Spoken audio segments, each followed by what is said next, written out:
So ನಮಸ್ಕಾರ ಸ್ನೇಹಿತರೆ, ಈ ದಿನ ನಾವು ಕಂಪ್ಯೂಟರ್ನ ಪರಿಚಯ ಅಂದರೆ ಅಧ್ಯಾಯ 1 ಕಂಪ್ಯೂಟರ್ ಪರಿಚಯದ ಬಗ್ಗೆ ಕಂಪ್ಲೀಟ್ ಚಾಪ್ಟರ್ ಅನಲೈಸಿಸ್ ಮತ್ತು ಇದಕ್ಕೆ ಸಂಬಂಧಿಸಿದಂತಹ ಇಂಪಾರ್ಟೆಂಟ್ ಅಪ್ಕಮಿಂಗ್ ಎಕ್ಸಾಮ್ಸ್ನಲ್ಲಿ ಬರುವಂತಹ important only statement based MCQ ಇರುತ್ತೆ. ಸೊ ಯಾಕಂದರೆ ಟ್ರೆಂಡ್ ಚೇಂಜ್ ಆಗಿದೆ, KA ಆಗಲಿ KPSC ಆಗಿ ಆಲ್ಮೋಸ್ಟ್ ಆಲ್ ಟ್ರೆಂಡ್ನ ಚೇಂಜ್ ಮಾಡಿದರೆ ಆಲ್ಮೋಸ್ಟ್ ಆಲ್ ಎಲ್ಲ ಕ್ವಶನ್ ಪೇಪರ್ಗಳಲ್ಲಿ ಸ್ಟೇಟ್ಮೆಂಟ್ ಬೇಸ್ಡ್ MCQ ಕೊಟ್ಟಿರುವುದರಿಂದ ಕ್ವಾಲಿಟಿ MCQಗಳನ್ನು ಹಾಕಿದೆ. ದಯವಿಟ್ಟು ಚಾಪ್ಟರ್ ಮುಗಿದ ನಂತರ ದಯವಿಟ್ಟು MCQಗಳನ್ನು ಗಮನದಲ್ಲಿ ಇಟ್ಕೊಂಡು ನೋಡಿ ಅಂತ ಹೇಳ್ತಾ ಕ್ಲಾಸ್ನ ಸ್ಟಾರ್ಟ್ ಮಾಡ್ತಾ ಇದ್ದೇನೆ. ಸೊ ನೋಡಿ, ಇಲ್ಲಿ ಕಂಪ್ಯೂಟರ್ ಪರಿಚಯ, ಕಂಪ್ಯೂಟರ್ನ ಪರಿಚಯದ ಬಗ್ಗೆ ತಿಳಿದುಕೊಳ್ಳೋಣ ನಾವು ಈಗ. ನೋಡಿ, ಕಂಪ್ಯೂಟರ್ ಎಂದರೆ ಏನು ಅಂತ ಕೇಳಿದ್ದಾರೆ. ಫಸ್ಟ್ ಕ್ವಶನ್, ಕಂಪ್ಯೂಟರ್ ಎನ್ನುವುದು ಒಂದು ಎಲೆಕ್ಟ್ರಾನಿಕ್ ಸಾಧನವಾಗಿದೆ.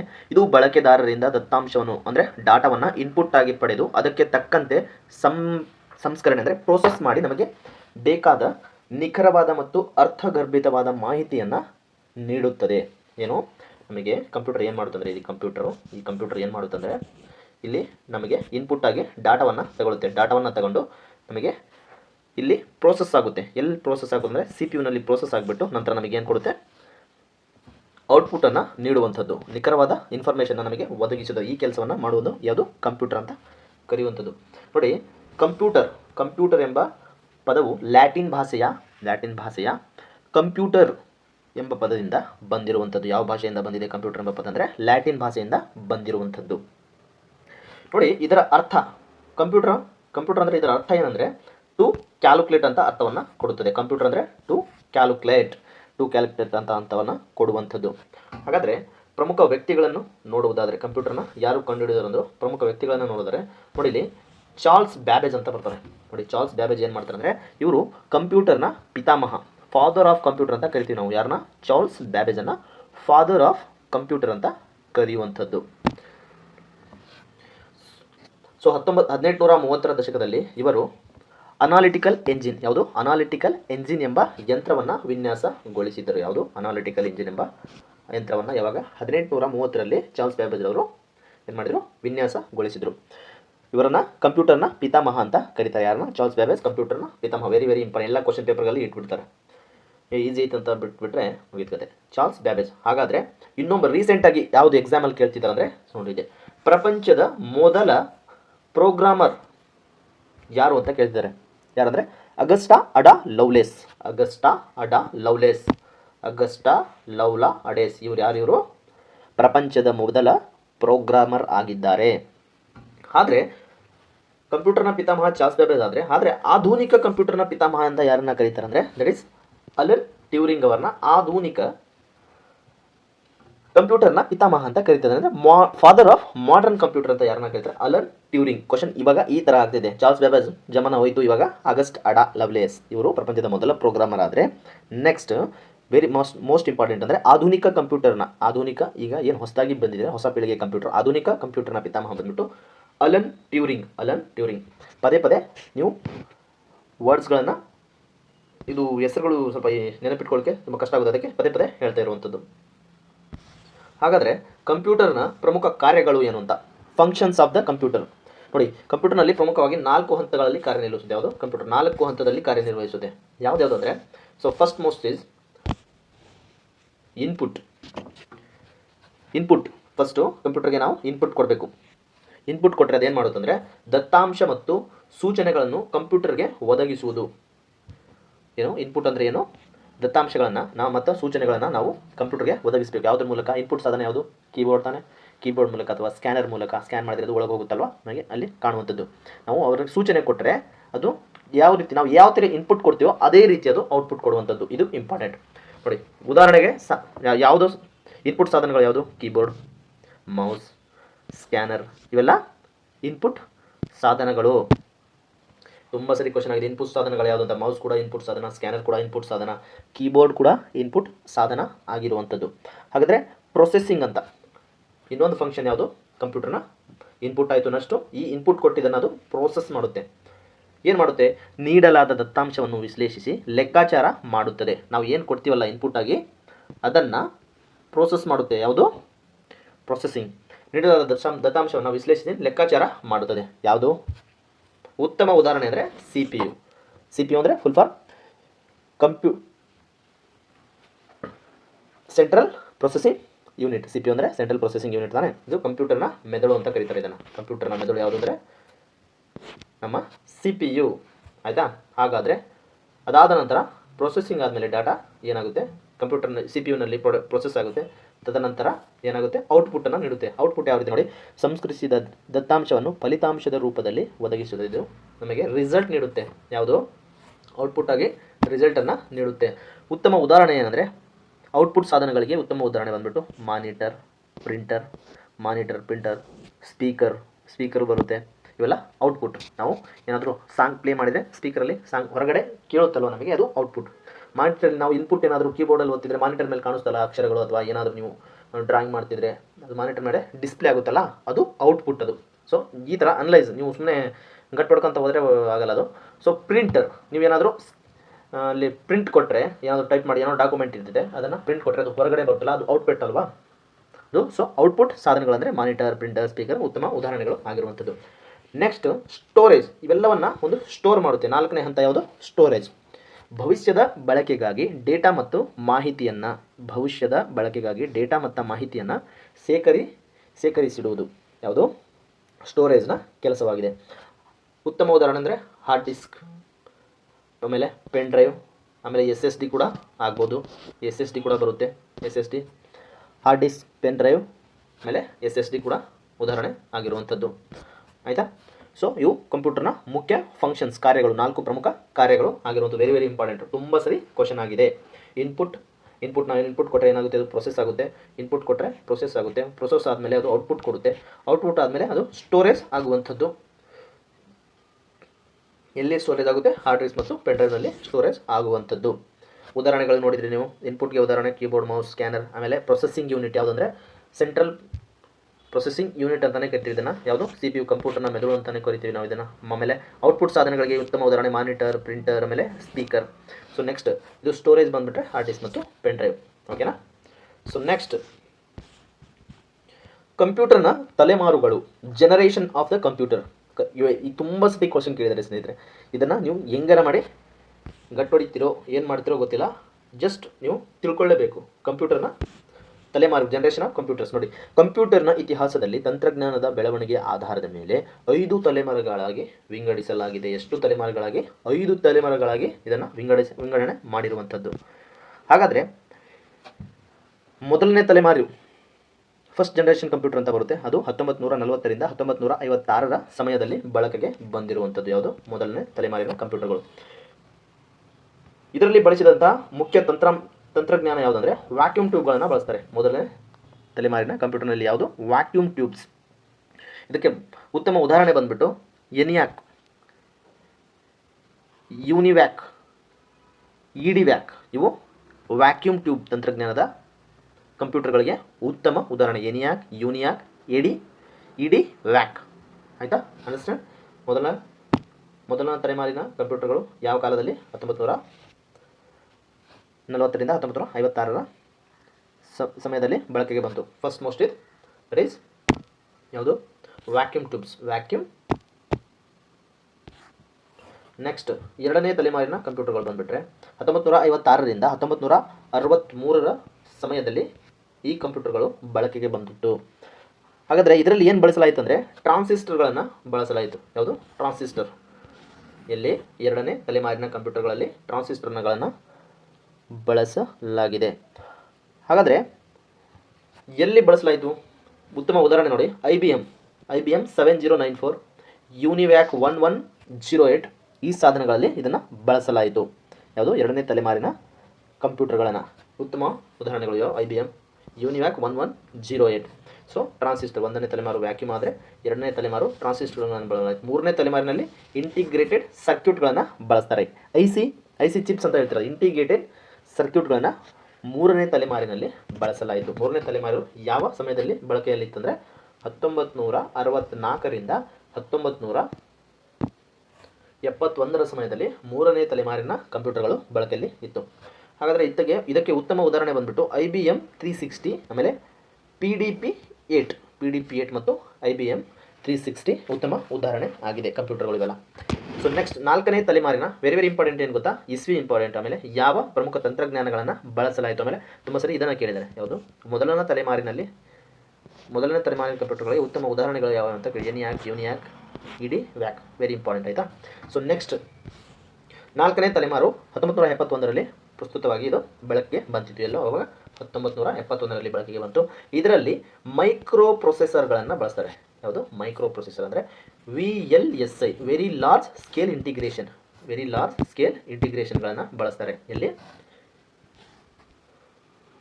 ಮೈಕ್ರೋ ಪ್ರೊಸೆಸರ್ VLSI ಅಂದರೆ very large scale integration, full form ಕೇಳ್ತಾರೆ ಆಯಿತಾ.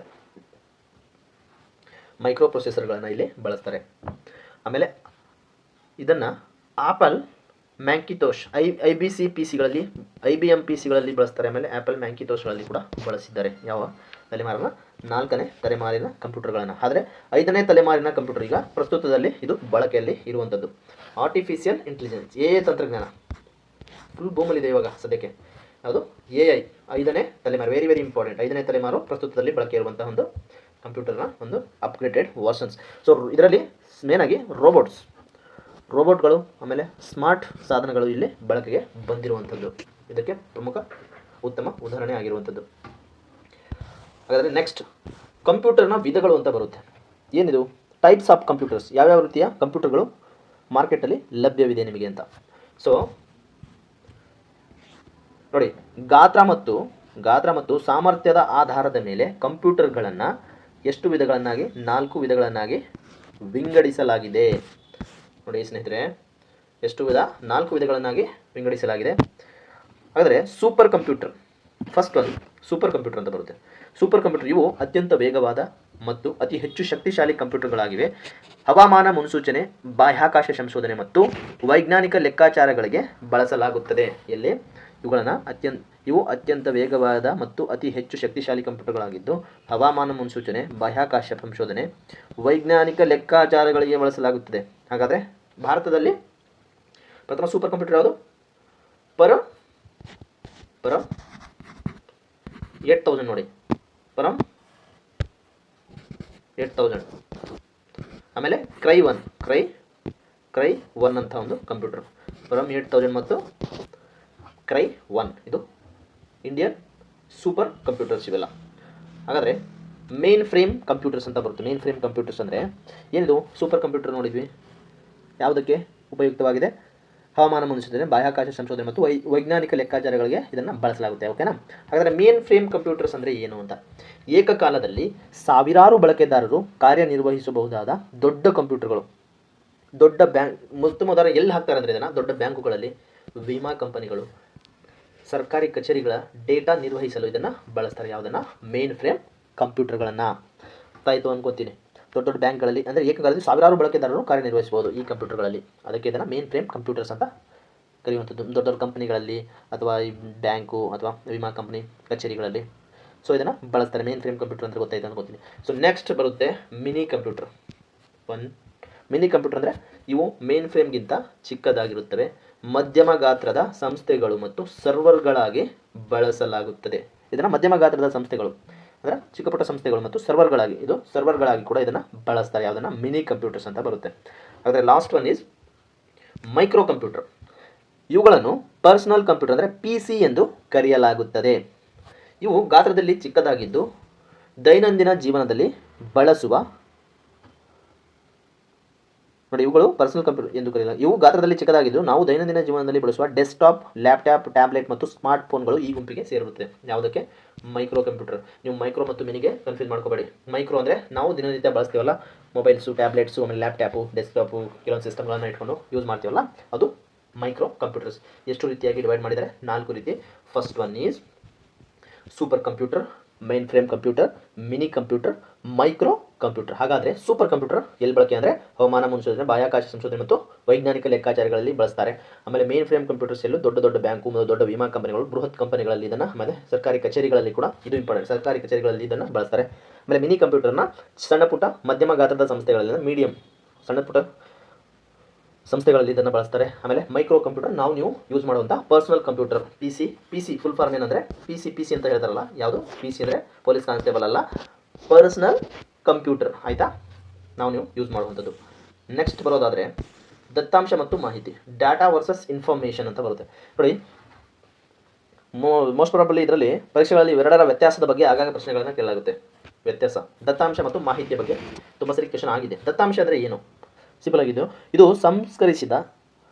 ಸಂಸ್ಕರಿಸದ ಕಚ್ಚಾ ವಸ್ತುಗಳ ರಾ ಫ್ಯಾಕ್ಟ್ಸ್ ಆಫ್ ಫಿಗರ್ಸ್ ರೂಪದಲ್ಲಿರುತ್ತದೆ. ಇದಕ್ಕೆ ನಿರ್ದಿಷ್ಟ ಅರ್ಥವಿರುವುದಿಲ್ಲ. ಉದಾಹರಣೆಗೆ ರವಿ 100 ಮ್ಯಾಥ್ಸ್. ಡಾಟಾ ಕೊಡಬೇಕು ನೀವೇನಾದರೂ, ಆಯಿತಾ? ಡಾಟಾ ಅಂದರೆ ಏನು? ನನ್ನ ಹತ್ರ ಒಂದು ಏನೋ ಡಾಟಾ ಇದೆ. ಏನು ಡಾಟಾ ಇದೆ? ರವಿ, ಮಂಜು, ಕಿಶನ್, ಈ ಥರ ಏನೋ ಒಂದು ಡಾಟಾ ಇದೆ ನಿಮ್ಮ ಹತ್ರ. 100 200 ಸುಮ್ಮನೆ ಇದೆ, ಅದು ಅಷ್ಟೇ ನಿಮ್ಮ ಹತ್ರ. ಅದು ಕಚ್ಚಾ ವಸ್ತು, ರಾ ಫ್ಯಾಕ್ಟರ್ ಆಫ್ ಫಿಗರ್ಸ್. ಸಂಸ್ಕರಿಸದ ಒಂದು ಕಚ್ಚಾ ವಸ್ತು, ಅದು ಕಚ್ಚಾ ವಸ್ತುವನ್ನಾಗಿ ಉತ್ತಮ ಉದಾಹರಣೆಯನ್ನು ಕಚ್ಚಾ ವಸ್ತು ಅಂತ ತಿಳ್ಕೊಳ್ಳಿ. ಆದರೆ ಮಾಹಿತಿ ಅಂದರೆ ಏನು ಗೊತ್ತಾ? ಕಂಪ್ಯೂಟರ್ನಿಂದ ಸಂಸ್ಕರಿಸಲ್ಪಟ್ಟ ಮತ್ತು ಅರ್ಥಬದ್ಧವಾದ ದತ್ತಾಂಶವನ್ನು ಪ್ರೋಸೆಸ್ ಡಾಟಾ ಮಾಹಿತಿ ಎನ್ನುವರು. ನೋಡಿ, ನೀವೇನಾದರೂ ಆ ಎಲ್ಲ ವರ್ಡ್ಗಳನ್ನು ನೀವು ಯೂಸ್ ಮಾಡಿಬಿಟ್ಟು ಮಾಹಿತಿಯನ್ನು ಇದಕ್ಕೆ ಕೊಟ್ಟರೆ, ಕಂಪ್ಯೂಟರ್ಗೆ ಕೊಟ್ಟರೆ, ಅದೊಂದು ಇನ್ಫಾರ್ಮೇಷನ್, ಎಕ್ಸಾಕ್ಟ್ ಇನ್ಫಾರ್ಮೇಷನ್ನ ಅದೊಂದು ಅರ್ಥವನ್ನು ಕೊಡುತ್ತೆ. ಅದನ್ನು ನಾವು ಇನ್ಫಾರ್ಮೇಷನ್ ಅಂತ ಕೇಳ್ತೀವಿ. ಡಾಟಾ ಅಂದರೆ ರಾ ಫ್ಯಾಕ್ಟರ್ಸ್ ಏನಾದರೂ ಇರ್ಬೋದು ಅದು, ಆಯಿತಾ? ನೋಡಿ, ಉತ್ತಮ ಉದಾಹರಣೆ ರವಿ 100 ಮ್ಯಾಥ್ಸ್ ಅಂತ ಉದಾಹರಣೆ. ಯಾವುದಕ್ಕೆ? ದತ್ತಾಂಶ, ಡಾಟಾ ಅದಕ್ಕೆ ಕೊಡ್ತೀರಾ ನೀವು. ಅದು ನೋಡಿ, ರವಿ ಸ್ಕೋರ್ಡ್ 100 ಇನ್ ಮ್ಯಾಥ್ಸ್. ಇದು ಇನ್ಫಾರ್ಮೇಷನ್. ಅಂದರೆ ನಿಮಗೆ ಇನ್ಫಾರ್ಮೇಷನ್ ಬಂತಲ್ವಾ, ಸಿಕ್ತು. ಇದರಿಂದ ಏನು ಸಿಗುತ್ತೆ? ರವಿ 100 ಮ್ಯಾಥ್ಸ್, ಇದರಿಂದ ಏನು ಇನ್ಫಾರ್ಮೇಷನ್ ಸಿಗುತ್ತೆ? ಏನೂ ಸಿಗಲ್ಲ. ಅದು ಓನ್ಲಿ ಡಾಟಾ ಅಷ್ಟೇ. ವ್ಯತ್ಯಾಸ ತಿಳ್ಕೊಂಡ್ರೆ ಸಾಕು. ನೀವು ಯಾವುದೇ ಅಪ್ಲೈಡ್ ಕ್ವಶನ್ ಕೇಳಿದ್ರು ನೀವು ಆನ್ಸರ್ ಮಾಡ್ತೀರಾ. ಓಕೆನಾ? So next question is, next ನೋಡಿ, ಕಂಪ್ಯೂಟರ್ನ ಪ್ರಮುಖ ಲಕ್ಷಣಗಳು, ಕ್ಯಾರೆಕ್ಟರಿಸ್ಟಿಕ್ಸ್ ಆಫ್ ಕಂಪ್ಯೂಟರ್. ವೇಗ ಅಂತ ಬರುತ್ತೆ, ಸ್ಪೀಡ್. ನೋಡಿ, ಕಂಪ್ಯೂಟರ್ ಸೆಕೆಂಡಿನ ಮಿಲಿಯನ್ ಅಥವಾ ಬಿಲಿಯನ್ ಭಾಗಗಳಲ್ಲಿ ಲೆಕ್ಕಾಚಾರಗಳನ್ನು ಮಾಡುತ್ತದೆ. ಇದರ ವೇಗವನ್ನು MIPS, million of instruction per ಸೆಕೆಂಡ್ನಲ್ಲಿ ಅಳೆಯಲಾಗುತ್ತದೆ. ಯಾವುದನ್ನು? ಸ್ಪೀಡ್. ಕಂಪ್ಯೂಟರ್ನ ಸ್ಪೀಡನ್ನು ಯಾವುದ್ರಲ್ಲಿ ಅಳಿತಾರೆ ಅಂತ ವೆರಿ ವೆರಿ ಇಂಪಾರ್ಟೆಂಟ್. ತುಂಬ ಸರಿ ಕ್ವಶನ್ ಆಗಿದೆ. ಸ್ಟೇಟ್ಮೆಂಟ್ ಬೇಸ್ಡಲ್ಲೂ ಕೇಳ್ತಾರೆ. ನೀವು ಒನ್ ಲೈನರ್ನ ಬಿಟ್ಬಿಡಿ, ಇದನ್ನು ಉಲ್ಟಾ ನೀವು ಒನ್ ಲೈನರ್ ಓದ್ಕೊಂಡ್ರು ಸ್ಟೇಟ್ಮೆಂಟ್ ಬೇಸಲ್ಲಿ ನಿಮಗೆ ಕೊಡ್ತಾರೆ ಕ್ವಶನ್ನ. ಅದಕ್ಕೆ ನೀವು ಕರೆಕ್ಟಾಗಿ ಕಾನ್ಸೆಪ್ಟ್ನ ಅರ್ಥ ಮಾಡ್ಕೋಬೇಕು. ಯಾವುದಾದ್ರು ಇದು ಲಕ್ಷಣ ಯಾವುದು, ವಿಧಗಳು ಯಾವುದು, ಕಂಪ್ಯೂಟರ್ನ ಭಾಗಗಳು ಯಾವುದು, ಇನ್ಪುಟ್ ಸಾಧನ, ಔಟ್ಪುಟ್ ಸಾಧನ, ಅದು ಗೊತ್ತಿದ್ರೆ ನಿಮಗೆ. ನನಗೆ ಕೇಳೋದಾದರೆ ಮೋಸ್ಟ್ ಪ್ರಾಬಬಲಿ ಒನ್ ಲೈನರ್ಗಿಂತ statement based question very very easy. ಯಾಕಂದರೆ ಅಲ್ಲಿ ಆನ್ಸರ್ ಅಲ್ಲೇ ಇರುತ್ತೆ. ನೀವು ಕರೆಕ್ಟಾಗಿ ಅನಲೈಸ್ ಮಾಡಬೇಕಷ್ಟೇ, ಅಷ್ಟೇ ಕೆಲಸ ಇರೋದು, ಆಯಿತಾ? ಸ್ಪೀಡ್, ಕಂಪ್ಯೂಟರ್ನ ವೇಗವನ್ನು ಯಾವುದರಲ್ಲಿ ಅಳಿತಾರೆ ಅಂದರೆ MIPS, million of instruction per second. Million of instruction per ಸೆಕೆಂಡ್ನಲ್ಲಿ ಅಳೆಯಲಾಗುತ್ತದೆ. ಅದರಿಂದ ಅಕ್ಯುರೇಸಿ ಅಂತ ಬರುತ್ತೆ. ಏನಿದು accuracy word? Accuracy and GIGO ಅಂತ ನೋಡಿ. ಕಂಪ್ಯೂಟರ್ ಎಂದಿಗೂ ತಪ್ಪು ಮಾಡುವುದಿಲ್ಲ. ಬಳಕೆದಾರರು ತಪ್ಪಾದ ಡೇಟಾ ನೀಡಿದರೆ ಮಾತ್ರ ತಪ್ಪಾದ ಫಲಿತಾಂಶವನ್ನು ಅದು ನೀಡುವಂಥದ್ದು. ಇದನ್ನು ಕಂಪ್ಯೂಟರ್ ಭಾಷೆಯಲ್ಲಿ ಗಿಗೋ, ಗಾರ್ಬೇಜ್ ಇನ್ ಗಾರ್ಬೇಜ್ ಔಟ್ಪುಟ್ ಎನ್ನುತ್ತಾರೆ. ಅರ್ಥ ಆಯ್ತು ಅನ್ಕೋತೀನಿ. ಸೊ ಕಂಪ್ಯೂಟರ್ ಯಾವಾಗಲೂ ತಪ್ಪು ಮಾಡೋದಿಲ್ಲ, ಅಕ್ಯುರೇಸಿ ಇರುತ್ತೆ ಅದು. ಬಟ್ ನಾವೇನು ಮಾಡ್ತೀವಿ? ರಾಂಗ್ ಇನ್ಫಾರ್ಮೇಷನ್ನ ಇನ್ಪುಟನ್ನು ನೀಡ್ಬಿಡ್ತೀವಿ. ರಾಂಗ್ ಇನ್ಪುಟನ್ನು ನೀಡಿದರೆ ಅದೇನು ಮಾಡುತ್ತೆ? ರಾಂಗ್ ಇನ್ಫಾರ್ಮೇಷನ್ ಕೊಡುತ್ತೆ ಅಲ್ವಾ? ನೋಡ್ರಿ, THE ದ ಅಂತ ಇನ್ಪುಟ್ ನೀವು ಕೊಡಬೇಕಂತ ತಿಳ್ಕೊಳ್ಳಿ. ನೀವು THI ಥಿ ಅಂತ ಕೊಟ್ಬಿಟ್ರೆ ಅದು ಏನು ಅರ್ಥ ಮಾಡ್ಕೊತೈತೆ? ನೀವು ಇನ್ಫಾರ್ಮೇಷನ್ ತಪ್ಪಾದರೆ ಅದು ಇನ್ಫಾರ್ಮೇಷನ್. ಥಿ ಅಂತ ಕೊಟ್ಟರೆ ವಹಾ ಥಿ ಹಿಂದಿ ಅರ್ಥ ಕೊಟ್ಬಿಡುತ್ತಲ್ಲಿ.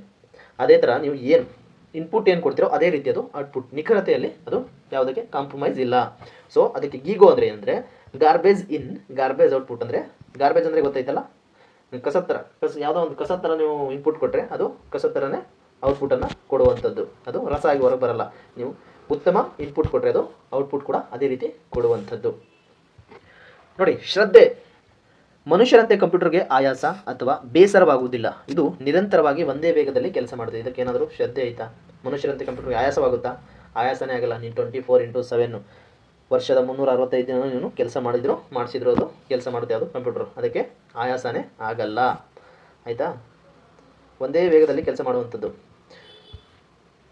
ನೆಕ್ಸ್ಟ್ ನೋಡಿ ವರ್ಡು ವರ್ಸಾಟಿಲಿಟಿ. ವರ್ಸಾಟಿಲಿಟಿ ಅಂದರೆ ಏಕಕಾಲದಲ್ಲಿ ವಿಭಿನ್ನ ರೀತಿಯ ಕಾರ್ಯಗಳನ್ನು, ಉದಾಹರಣೆಗೆ ಹಾಡು ಕೇಳುತ್ತಲೇ ಟೈಪ್ ಮಾಡುವ ಸಾಮರ್ಥ್ಯ. ಅಂದರೆ ಏಕಕಾಲದಲ್ಲಿ ವಿಭಿನ್ನ ರೀತಿಯ ಕಾರ್ಯಗಳನ್ನು ಮಾಡುತ್ತೆ ಯಾವುದು?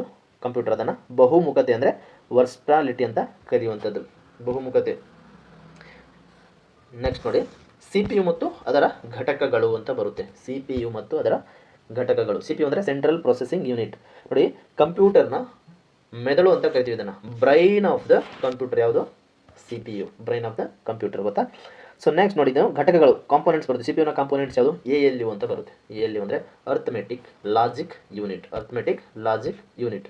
ಅರ್ಥಮೆಟಿಕ್ ಲಾಜಿಕ್ ಯೂನಿಟ್ ಅಂದರೆ ALU.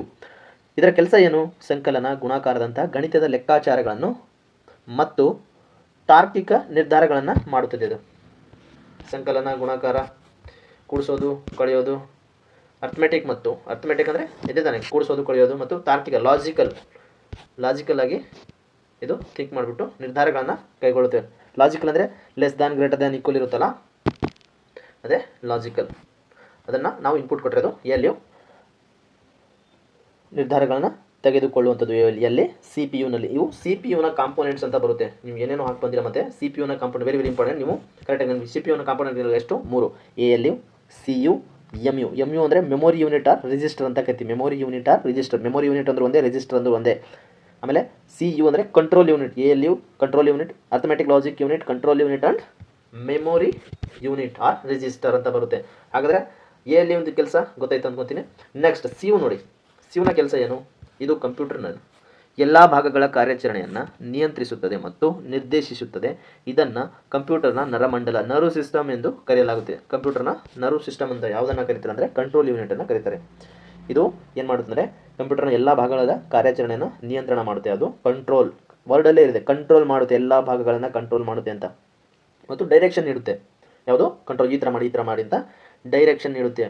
ಒಬ್ಬ ಫಿಲಮ್ ಡೈರೆಕ್ಟರ್ ಯಾವ ರೀತಿ ನೀನು ಇದೇ ಥರ ಮಾಡ್ಬೇಕಂತಾರಲ್ಲ, ಅದೇ ರೀತಿ ಇದು ಕೂಡ ಡೈರೆಕ್ಷನ್ನ ನೀಡುತ್ತೆ. ಇದನ್ನೇ ಮಾಡಬೇಕು ನೀನು ಅಂತ. ಯಾವುದು? ಅರ್ಥಮೆಟಿಕ್ ಲಾಜಿಕ್ ಯೂನಿಟಲ್ಲಿ ಆದಂಥ ಪ್ರೋಸೆಸ್ಗಳನ್ನು ಇಲ್ಲಿ ಬರುತ್ತೆ ಕಂಟ್ರೋಲ್ ಯೂನಿಟಲ್ಲಿ. ಇದು ಈ ಥರ ಕೆಲಸಗಳನ್ನ ಮಾಡು, ಅವನು ಈ ಥರ ಇನ್ಪುಟ್ ಕೊಟ್ಟಿದ್ದಾನೆ, ನೀನು ಈ ಥರ ಕೆಲಸಗಳನ್ನ ಮಾಡುವಂಥ ಡೈರೆಕ್ಷನ್ ಕೊಡುತ್ತೆ. ಯಾವುದಕ್ಕೆ? ಆ ಒಂದು ಡಾಟಾಕ್ಕೆ. ಸೊ ನೆಕ್ಸ್ಟ್ ಅದು ಏನು ಆಗುತ್ತೆ ಅಂದರೆ ಇಲ್ಲಿ ಬರುತ್ತೆ, ಇಲ್ಲಿ ಮೆಮೊರಿ ಯೂನಿಟ್. ಹಾಗಾದರೆ ಇದೇನು ಮೆಮೊರಿ ಯೂನಿಟ್ ಅಥವಾ ರಿಜಿಸ್ಟರ್ ಅಂದರೆ ಏನು? ಪ್ರಸ್ತುತ ಪ್ರೊಸೆಸ್ ಆಗುತ್ತಿರುವ ಡೇಟಾವನ್ನು ಮತ್ತು ಸೂಚನೆಗಳನ್ನು ತಾತ್ಕಾಲಿಕವಾಗಿ ಶೇಖರಿಸಲು ಬಳಸಲಾಗುತ್ತದೆ. ಏನು ಪ್ರೊಸೆಸ್ ಆಗ್ತೈತಲ್ಲ ಆ ಡೇಟಾವನ್ನು ಏನು ಮಾಡುತ್ತೆ ಅದು ತಾತ್ಕಾಲಿಕವಾಗಿ ಶೇಖರಣೆ ಮಾಡುತ್ತೆ. ಯಾವುದು? ರಿಜಿಸ್ಟರ್ ಇರುತ್ತೆ. ರಿಜಿಸ್ಟರ್ ತಾತ್ಕಾಲಿಕವಾಗಿ ಶೇಖರಣೆ ಅಂದರೆ ನೀವು ನೆನಪಿಟ್ಕೋಬೇಕಲ್ವ ಅದನ್ನು, ನಾನು ಏನು ಮಾಡಿದೆ ಇವಾಗ ಅಂತ. ಮೆಮೊರಿಯಲ್ಲಿ ಇಟ್ಕೋಬೇಕು. ರಿಜಿಸ್ಟರ್ ಅಂದರೆ ಒಂದು ಬುಕ್ ರಿಜಿಸ್ಟರ್. ಎಲ್ಲೇ ಒಂದು ನೀವು ಯಾವುದೇ ಒಂದು ಲೈಬ್ರರಿಗೆ ಹೋಗ್ತೀರಾ, ಫಾರ್ ಎಕ್ಸಾಂಪಲ್ ಯಾವುದೋ ಗೌರ್ಮೆಂಟ್ ಲೈಬ್ರರಿಗೆ ಹೋಗ್ತೀರಾ ಅಂತ, ಅಲ್ಲೊಂದು ರಿಜಿಸ್ಟರ್ ಬುಕ್ ಇರುತ್ತಲ್ಲ, ಅಲ್ಲಿ ಎಂಟ್ರಿ ಮಾಡಬೇಕು. ನಿಮಗೆ ಎಂಟ್ರಿ ಮಾಡಿದರೆ ಮಾತ್ರ ಒಳಗಡೆ ಬಿಡುವಂಥದ್ದು. ಅದೇ ರೀತಿ ಇದು ಕೂಡ ಏನು ಮಾಡುತ್ತೆ? ಎಂಟ್ರಿ ಮಾಡ್ಕೊಂಡು ನಾನು ಏನು ಮಾಡಿದೆ ಇವಾಗ ಕೆಲಸ ಅಂತ ಎಂಟ್ರಿ ಮಾಡುತ್ತೆ. ಯಾವುದು? ಮೆಮೊರಿ ಯೂನಿಟು ಎಂಟ್ರಿ ಮಾಡ್ಕೊತಾರೆ. ರಿಜಿಸ್ಟರ್ ಅಥವಾ ಮೆಮೊರಿ ಯೂನಿಟ್ ಅದು ನೆನಪಿಟ್ಕೊಳ್ಳುತ್ತೆ ಅಥವಾ ರಿಜಿಸ್ಟರ್ನ ದಾಖಲೆ ಮಾಡ್ಕೊಳ್ಳುವಂಥದ್ದು. ಆಯಿತಾ? ಅರ್ಥ ಆಯಿತಾ? ಸೊ ನೆಕ್ಸ್ಟ್ ಪ್ರಮುಖ ವರ್ಡ್ಸ್ಗಳಿದೆ ನೋಡಿ ಇಲ್ಲಿ. ENIAC ಅಂದರೆ ಏನು ಅಂತ. ENIAC ಫುಲ್ ಫಾರ್ಮ್ ತುಂಬ ಸರಿ ಕೇಳಿದ್ದಾರೆ ಸ್ನೇಹಿತರೆ. ENIAC ಅಂದರೆ ಏನು? ಯಾವುದಕ್ಕೆ ಉದಾಹರಣೆ ಹೇಳಿದ್ದು? ಫಸ್ಟ್ ಜನರೇಷನ್ ಕಂಪ್ಯೂಟರ್ಗಳಿಗೆ ಉದಾಹರಣೆ ಅಲ್ವಾ? ಆಗಲೇ ಹೇಳಿದ್ದೆ. ENIAC ಅಂದರೆ ಫಸ್ಟ್ ಜನರೇಷನ್ ಕಂಪ್ಯೂಟರ್ಗೆ ಉದಾಹರಣೆ. UNIAC ಕೂಡ ಫಸ್ಟ್ ಜನರೇಷನ್, EDVAC ಕೂಡ ಫಸ್ಟ್ ಜನರೇಷನ್ ಕಂಪ್ಯೂಟರ್ಗಳಿಗೆ ಉದಾಹರಣೆ. ವ್ಯಾಕ್ಯೂಮ್ ಫಸ್ಟ್ ಜನರೇಷನ್ ಕಂಪ್ಯೂಟರ್ನಲ್ಲಿ ಯಾವುದು? ವ್ಯಾಕ್ಯೂಮ್ ಟ್ಯೂಬನ್ನು ಬಳಸ್ತಾರೆ. ಓಕೆನಾ? ಹಾಗಾದರೆ ENIAC ಅಂದರೆ ಏನು? Electronic numerical integrator and computer. ಯಾವುದು? Electronic numerical integrator and computer ಅಂತ ENIAC. Electronic numerical integrator and computer. ಪ್ರಪಂಚದ ಮೊದಲ ಎಲೆಕ್ಟ್ರಾನಿಕ್ ಕಂಪ್ಯೂಟರ್ ಯಾವುದಂದರೆ ದಟ್ ಈಸ್ ENIAC. ಕೇಳ್ತಾರೆ ಕ್ವಶನ್. ಪ್ರಪಂಚದಲ್ಲೇ ಮೊದಲ ಎಲೆಕ್ಟ್ರಾನಿಕ್ ಕಂಪ್ಯೂಟರ್ ಯಾವುದಂತಲೂ ಕೇಳ್ತಾರೆ. ಫುಲ್ ಫಾರ್ಮ್ ಕೂಡ ಕೇಳ್ತಾರೆ. ಎಲೆಕ್ಟ್ರಾನಿಕ್ ನ್ಯೂಮರಿಕಲ್ ಇಂಟಿಗ್ರೇಟರ್ ಕಂಪ್ಯೂಟರ್ ಪ್ರಪಂಚದ ಮೊದಲ ಎಲೆಕ್ಟ್ರಾನಿಕ್ ಕಂಪ್ಯೂಟರ್ ಆಗಿರುವಂಥದ್ದು. ಆಮೇಲೆ ಯೂನಿವ್ಯಾಕ್ ಅಂತ ಬರುತ್ತೆ. ಯೂನಿವ್ಯಾಕ್ ಅಂದರೆ ಯೂನಿವರ್ಸಲ್. ಇಲ್ಲಿ ಎಲೆಕ್ಟ್ರಾನಿಕ್ ಅಂತ ಇದೆ. ನಿಮಗೆ ಗೊತ್ತಾಗಲಿಲ್ಲ ಎಲೆಕ್ಟ್ರಾನಿಕ್ ಅಂತ ಎಲೆಕ್ಟ್ರಿಕಲ್ ಫಸ್ಟ್ ಕಂಪ್ಯೂಟರ್ ಇರ್ಬೋದು. ವರ್ಡಲ್ಲೇ ನೀವು ಇದನ್ನು ಫೈಂಡ್ ಔಟ್ ಮಾಡ್ಬೋದು. ಆಯಿತಾ? Universal automatic computer. ಯೂನಿವ್ಯಾಕ್ ಅಂದರೆ ಯೂನಿವರ್ಸಲ್ ಆಟೋಮೆಟಿಕ್ ಕಂಪ್ಯೂಟರ್ ಅಂತ. ಸೊ ಇದು ಯೂನಿವರ್ಸಲ್ ಆಗಿ ಬಳಸ್ತದೆ ಅಂದರೆ ಯಾವುದಕ್ಕೆ? ವಾಣಿಜ್ಯ ಬಳಕೆಗಾಗಿ ತಯಾರಾದ ಮೊದಲ ಕಂಪ್ಯೂಟರ್ ಅಂತ ನೀವು ನೆನಪಿಟ್ಕೋಬೋದಾ? ಯೂನಿವರ್ಸಲ್ ವಾಣಿಜ್ಯ ಬಳಕೆ ಒಂದು ಈ ಥರ ಯೂನಿವರ್ಸಲಿ ವಾಣಿಜ್ಯ ಬಳಕೆಯ ಕಂಪ್ಯೂಟರ್ ಅಂದರೆ ಫಸ್ಟ್ ಕಮರ್ಷಿಯಲ್ ಕಂಪ್ಯೂಟರ್ ಅಂದರೆ ಯೂನಿವ್ಯಾಕ್. ಸೊ EDVAC ಅಂತ ಇದೆ. ಏನಿದು EDVAC? Electronic discrete variable automatic computer ಅಂತ. Electronic discrete variable automatic computer ಅಂದರೆ ಸ್ಟೋರ್ಡ್ ಪ್ರೋಗ್ರಾಮ್ ಪರಿಕಲ್ಪನೆಯನ್ನು ಬಳಸಿದ ಮೊದಲ ಕಂಪ್ಯೂಟರ್ ಯಾವುದಂದರೆ ದಟ್ ಈಸ್ EDVAC. ಸ್ಟೋರ್ಡ್ ಅಂದರೆ ಡಾಟಾಗಳನ್ನು ಸ್ಟೋರ್ಡ್ ಪ್ರೋಗ್ರಾಮ್ಗಳನ್ನು ನಾವು ಸ್ಟೋರ್ ಮಾಡ್ಬೋದು ಅಂತ ಒಂದು ಪರಿಕಲ್ಪನೆ ನೀಡಿದ ಇದು ಯಾವುದು ಕಂಪ್ಯೂಟರ್ ಯಾವುದಂದರೆ ದಟ್ ಈಸ್ EDVAC. ನಂತರ ಪ್ರಮುಖ ವರ್ಡ್ ಇಲ್ಲಿ ಮತ್ತು IC ಅಂದರೆ ಏನು? Integrated circuit. ಇಲ್ಲಿ ಇದನ್ನು ಎಲ್ಲಿ ಬಳಸ್ತಾರೆ ಅಂದರೆ ಮೂರನೇ ತಲೆಮಾರಿನ ಕಂಪ್ಯೂಟರ್ಗಳಲ್ಲಿ ಹೇಳಿದೆ. ಬಳಸಲಾಗುವಂಥದ್ದು ಚಿಪ್ ಇದು. ಇದನ್ನು ಸಿಲಿಕಾನ್ನಿಂದ ಮಾಡಲ್ಪಟ್ಟಿರುತ್ತದೆ. IC ಸಿಲಿಕಾನ್ನಿಂದ ಸಿಲಿಕಾನ್ ಚಿಪ್ಗಳು ಅಂತ ಬರುತ್ತೆ, ಅದರಿಂದ ಮಾಡಲ್ಪಟ್ಟಿರುವಂಥದ್ದು. ಆಮೇಲೆ AI ಆರ್ಟಿಫಿಷಿಯಲ್ ಇಂಟೆಲಿಜೆನ್ಸ್ ಯಾವುದು? 5ನೇ ತಲೆಮಾರಿನ ತಂತ್ರಜ್ಞಾನವಾಗಿರುವಂಥದ್ದು ಯಾವುದು? Artificial intelligence. ಇದನ್ನು ಆರ್ಟಿಫಿಷಿಯಲ್ ಇಂಟೆಲಿಜೆನ್ಸ್ 5ನೇ ತಲೆಮಾರಿನ. AI ಅಂದರೆ ಆರ್ಟಿಫಿಷಿಯಲ್ ಇಂಟೆಲಿಜೆನ್ಸ್. ಎಕ್ಸಾಮಲ್ಲಿ ಪದೇ ಪದೇ ಫುಲ್ ಫಾರ್ಮ್ನ ಕೇಳ್ತಿರ್ತಾರೆ ಸ್ನೇಹಿತರೆ ಅದಕ್ಕೆ. ಹಾಗಾದರೆ ಆರಂಭಿಕ ಲೆಕ್ಕಾಚಾರದ ಸಾಧನಗಳು. ಫಸ್ಟ್ ಇದಕ್ಕಿಂತ ಮೊದಲು ಯಾವ ಸಾಧನಗಳನ್ನು ಬಳಸ್ತಿದ್ರು ಅಂದರೆ ಅಬಾಕಸನ್ನು ಬಳಸ್ತಿದ್ರು. ನೋಡಿ, ಇದನ್ನು ಪ್ರಪಂಚದ ಮೊದಲ ಲೆಕ್ಕಾಚಾರದ ಸಾಧನ, ಫಸ್ಟ್ ಕ್ಯಾಲ್ಕುಲೇಟಿಂಗ್ ಡಿವೈಸ್ ಎಂದು ಕೂಡ ಕರೆಯಲಾಗುವಂಥದ್ದು. ಇದನ್ನು ಚೀನಾ ದೇಶ, ಯಾವ ದೇಶ? ಚೀನಾ ದೇಶ ಕಂಡುಹಿಡಿದರು. ಯಾವುದು? ಅಬಾಕಸನ.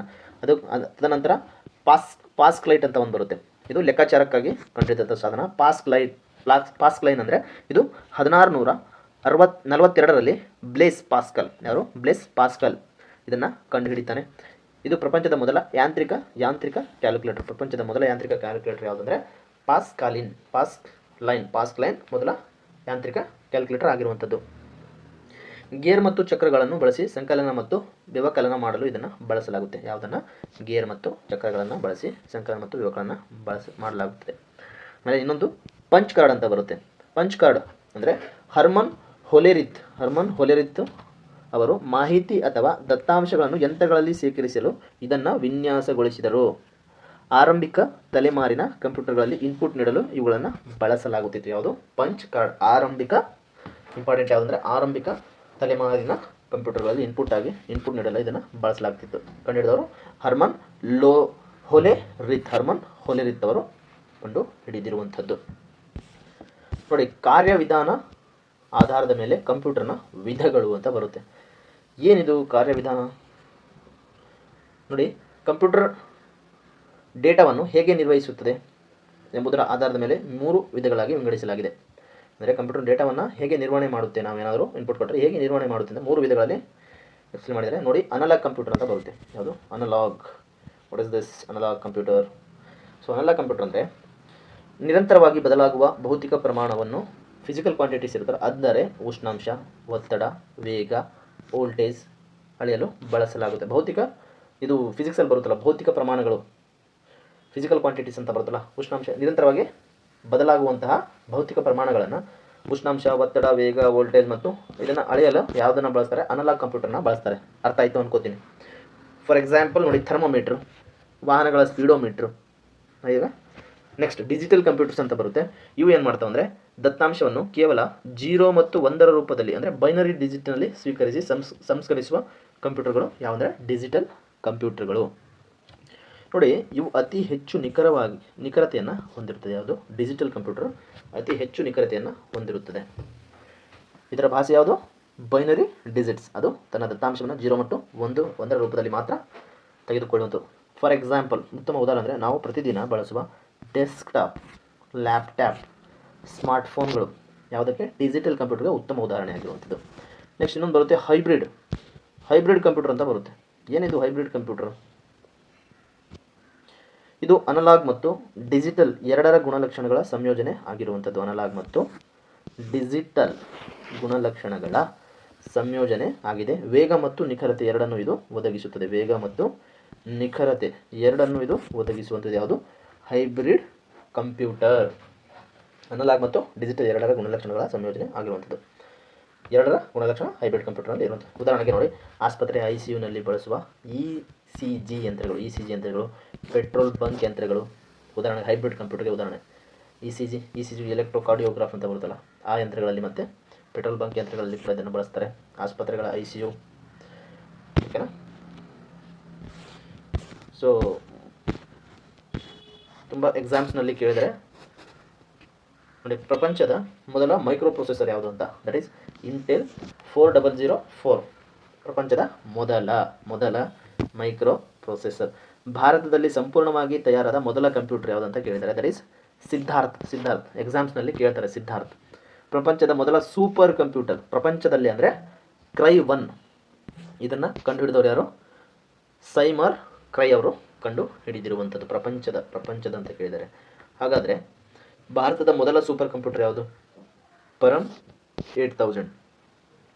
ಕಂಪ್ಯೂಟರ್ ವಿಜ್ಞಾನದ ಪಿತಾಮಹ ಯಾರು ಅಂತ ಕೇಳಿದ್ದಾರೆ. ಕಂಪ್ಯೂಟರ್ ವಿಜ್ಞಾನ, ಫಾದರ್ ಆಫ್ ಕಂಪ್ಯೂಟರ್ ಸೈನ್ಸ್ ಅಂತ ಕೇಳಿದ್ದಾರೆ ಅಲ್ಲಿ. ಕಂಪ್ಯೂಟರ್ನ ಪಿತಾಮಹ ಕೇಳಿಲ್ಲ, ನೀವು ವರ್ಡ್ಸ್ನ ಕರೆಕ್ಟಾಗಿ ನೆನಪಿಟ್ಕೋಬೇಕು. ಕಂಪ್ಯೂಟರ್ ವಿಜ್ಞಾನದ ಪಿತಾಮಹ ಯಾರಂದರೆ ಅಲನ್ ಟ್ಯೂರಿಂಗ್ ಇವರು ಕಂಪ್ಯೂಟರ್ ವಿಜ್ಞಾನದ ಪಿತಾಮಹ ಆಗಿರುವಂಥದ್ದು. ಹಾಗಾದರೆ ಭಾರತದ ಮೊದಲ ಸೂಪರ್ ಕಂಪ್ಯೂಟರ್ ಆದ ಪರಮ್ 8000 ಅನ್ನು 1991ರಲ್ಲಿ ಪುಣೆಯ CDAC centre for development of advanced computing ಸಂಸ್ಥೆಯು ವಿಜಯ್ ಭಟ್ಕರ್ ಭಾರತದ ಸೂಪರ್ ಕಂಪ್ಯೂಟರ್ನ ಪಿತಾಮಹ ಅವರ ನೇತೃತ್ವದಲ್ಲಿ ಅಭಿವೃದ್ಧಿಪಡಿಸಲಾಯಿತು. ಯಾವ ಕಂಪ್ನಿ ಅಭಿವೃದ್ಧಿಪಡಿಸಿದರೆ ಪರಮ್ 8000 CDAC ಸಂಸ್ಥೆಯ ಅಭಿವೃದ್ಧಿಪಡಿಸಿ. CDAC ಅಂದರೆ ಫುಲ್ ಫಾರ್ಮ್ ಕೇಳ್ತಾರೆ, centre for development of advanced computing.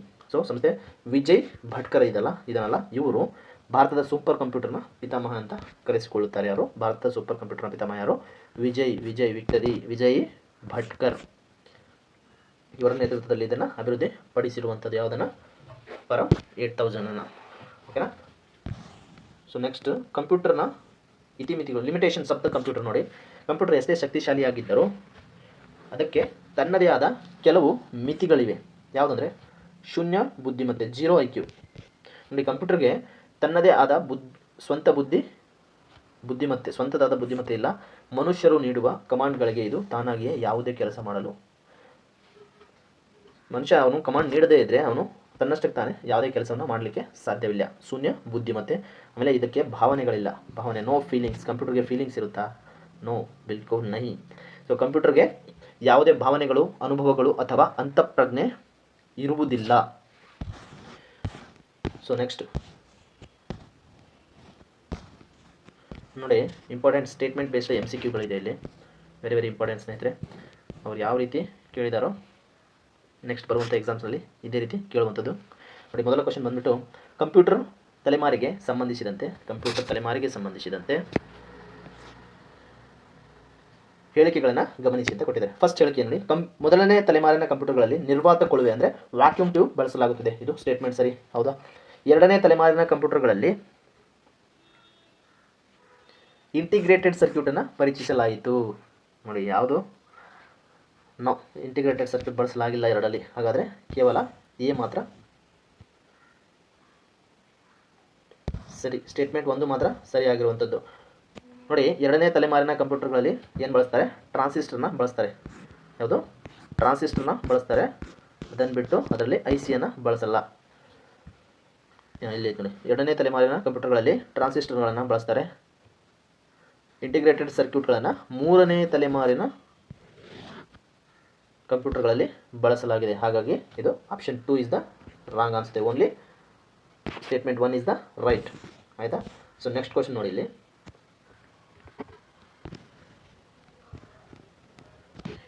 ಕಂಪ್ಯೂಟರ್ನ ವಿಧಗಳಿಗೆ ಸಂಬಂಧಿಸಿದಂತೆ ಈ ಕೆಳಗಿನ ಹೇಳಿಕೆಗಳನ್ನು ಪರಿಶೀಲಿಸಿ ಅಂತ ಕೊಟ್ಟಿದ್ದಾರೆ. ಕಂಪ್ಯೂಟರ್ನ ವಿಧಗಳಿಗೆ ಸಂಬಂಧಿಸಿದ ಈ ಕೆಳಗಿನ ಹೇಳಿಕೆಗಳನ್ನು ಪರಿಶೀಲಿಸಿ ಅಂತ ಕೊಟ್ಟಿದ್ದಾರೆ. ಅನಲಾಗ್ ಕಂಪ್ಯೂಟರ್ಗಳು ಈಗ ತಾನೇ ಹೇಳಿದೆ, ಅನಲಾಗ್ ಕಂಪ್ಯೂಟರ್ಗಳು ಉಷ್ಣಾಂಶ, ಒತ್ತಡ ಮತ್ತು ವೋಲ್ಟೇಜ್ನಂತಹ ನಿರಂತರವಾಗಿ ಬದಲಾಗುವ ಭೌತಿಕ ಪ್ರಮಾಣವನ್ನು ಅಳೆಯಲು ಬಳಸಲ್ಪಡುತ್ತದೆ. ಬಿಲ್ಕುಲ್ ಸರಿಯಾದ ಸ್ಟೇಟ್ಮೆಂಟ್ ಇದು. ಮೈಕ್ರೋ ಕಂಪ್ಯೂಟರ್ಗಳು ಅತ್ಯಂತ ವೇಗವಾದ ಶಕ್ತಿಶಾಲಿ ಕಂಪ್ಯೂಟರ್ಗಳಾಗಿದ್ದು ಹವಾಮಾನ ಮುನ್ಸೂಚನೆಗಾಗಿ ಇವುಗಳನ್ನು ಬಳಸಲಾಗುತ್ತೆ. ಇದು ಸರಿನಾ? ಮೈಕ್ರೋ ಕಂಪ್ಯೂಟರ್ಗಳು ಬಳಸಲ್ಲ, ವೇಗವಾಗಿ ಕೂಡ ಇರಲ್ಲ, ಶಕ್ತಿಶಾಲಿ ಇರಲ್ಲ. ಹವಾಮಾನ ಮುನ್ಸೂಚನೆಗೆ ಬಳಸೋದು ಯಾವುದು? Super computers. ಆಯಿತಾ? ಒಂದು ವರ್ಡ್ಸು ನೀವು ನೆನಪಿಟ್ಕೊಂಡು ಆನ್ಸರ್ ಮಾಡ್ಬೋದು. ಹಾಗಾದರೆ statement 1 is the right but 2 is the wrong. Option A is the right answer. 1 ಮಾತ್ರ ಸರಿ. ನೋಡಿ, ಇಲ್ಲಿ ಹವಾಮಾನ ಮುನ್ಸೂಚನೆ ಬಾಹ್ಯಾಕಾಶ ಸಂಶೋಧನೆಗಾಗಿ ಅತ್ಯಂತ ವೇಗವಾಗಿ ಸೂಪರ್ ಕಂಪ್ಯೂಟರ್ಗಳನ್ನು ಬಳಸಲಾಗುತ್ತದೆ. ಮೈಕ್ರೋ ಕಂಪ್ಯೂಟರ್ಗಳು ಎಂದರೆ ನಾವು ದೈನಂದಿನಲ್ಲಿ PC ಲ್ಯಾಪ್ಟಾಪ್ಗಳನ್ನು ಬಳಸ್ತೀವಲ್ಲ, ಅದು ಮೈಕ್ರೋ ಕಂಪ್ಯೂಟರ್ಗಳಂತ ಅನ್ಸ್ಕೊಳ್ತವೆ. ಆಯಿತಾ? ಅರ್ಥ ಆಯ್ತು ಅನ್ಕೋತೀನಿ. ನೆಕ್ಸ್ಟ್ ಕ್ವಶನ್ ಈಸ್ ಪ್ರತಿಪಾದನೆ ಮತ್ತು ಕಾರಣ. ನೋಡಿ, ಎಕ್ಸಾಮ್ಸ್ಗಳು ಇದೇ ರೀತಿ ಕ್ವಶನ್ಗಳು ಬರ್ತಿದೆ ತಾನೆ. ಸೊ ಇದೇ ರೀತಿ ನಾವು ಪ್ರಾಕ್ಟೀಸ್ ಮಾಡಬೇಕಾಗುತ್ತೆ. ಸೊ ಪ್ರತಿಪಾದನೆ ಕೊಟ್ಟಿದೆ ನೋಡಿ, ಕಂಪ್ಯೂಟರ್ಗಳು 100ಕ್ಕೆ 100ರಷ್ಟು ನಿಖರತೆಯನ್ನು ಕಾಪಾಡಿಕೊಳ್ಳುತ್ತವೆ ಮತ್ತು ಇವು ಗೀಗೋ ತತ್ವದ ಮೇಲೆ ಕಾರ್ಯನಿರ್ವಹಿಸುತ್ತವೆ. 100% ರೈಟ್. ಇದು ಪ್ರತಿಪಾದನೆ. ಆಯಿತಾ? ಗೀಗೋ ಎಂದರೆ ಗಾರ್ಬೇಜ್ ಇನ್ ಗಾರ್ಬೇಜ್ ಔಟ್. ಅಂದರೆ ಬಳಕೆದಾರರು ತಪ್ಪಾದ ದತ್ತಾಂಶವನ್ನು ಇನ್ಪುಟ್ ಆಗಿ ನೀಡಿದರೆ ಮಾತ್ರ ಕಂಪ್ಯೂಟರ್ ತಪ್ಪಾದ ಫಲಿತಾಂಶವನ್ನು ನೀಡುತ್ತದೆ. ಎರಡೂ ಸ್ಟೇಟ್ಮೆಂಟ್ ಪ್ರತಿಪಾದನೆ 1ಕ್ಕೆ ಕಾರಣ ಸರಿಯಾಗಿದೆ. ನೀವು ಈ ಥರ ಓದಿದರೆ ಮಾತ್ರ ನೀವು ಆನ್ಸರ್ನ ಮಾಡೋಕ್ಕಾಗೋದು. ಆಯಿತಾ? ಎರಡು ಸರಿಯಾಗಿರುವಂಥದ್ದು ನೋಡಿ. Option A is the right answer. A ಮತ್ತು ಆರ್ ಎರಡೂ ಸರಿಯಾದ ಪ್ರತಿಪಾದನೆ ಮತ್ತು ಎರಡೂ ಸರಿಯಾಗಿದೆ. ಅಂದರೆ ಸ್ಟೇಟ್ಮೆಂಟ್ ಎರಡೂ ತನ್ನ ಇದಕ್ಕೆ ಸರಿಯಾಗಿರುವಂಥದ್ದು. ಮತ್ತು ಆರ್ ಎಂಬುದು ಎಗೆ ಸರಿಯಾದ ವಿವರಣೆ ಆಗಿದೆ. ಈ ಆರ್ ಐತಲ್ಲ, ಇದು ಎಗೆ ಸರಿಯಾದ ವಿವರಣೆ ಆಗಿರುವಂಥದ್ದು. ಸೊ ನೆಕ್ಸ್ಟ್ ಕ್ವಶನ್ ನೋಡೋಣ.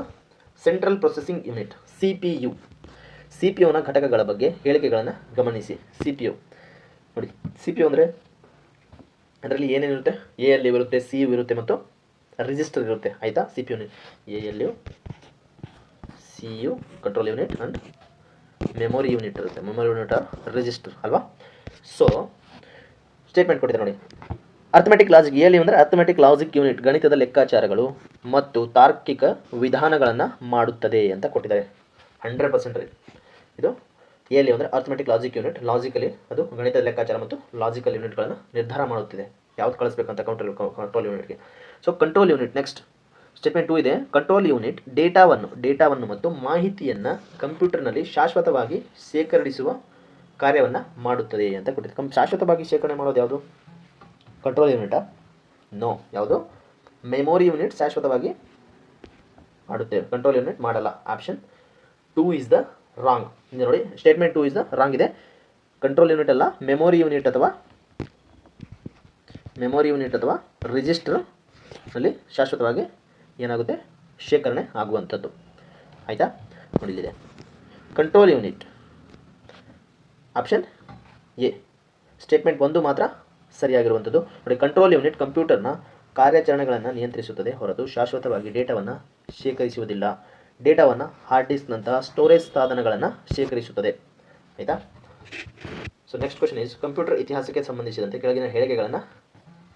ಕೆಳಗಿನವುಗಳಲ್ಲಿ ಯಾವುದು ಸರಿಯಾಗಿದೆ ಅಂತ ಕೇಳಿದ್ದಾರೆ. ಅಬಾಕಸ್ ಇದು ಪ್ರಪಂಚದ ಮೊದಲ ಲೆಕ್ಕಾಚಾರದ ಸಾಧನ ಎಂದು ಪರಿಗಣಿಸಲಾಗುತ್ತದೆ. ಇದನ್ನು ಕಂಡುಹಿಡಿದವರು ಯಾರು? ಚೀನಾ ತಾನೆ. ಚೀನಾ. ಪರಮ್ ಯಾವುದು?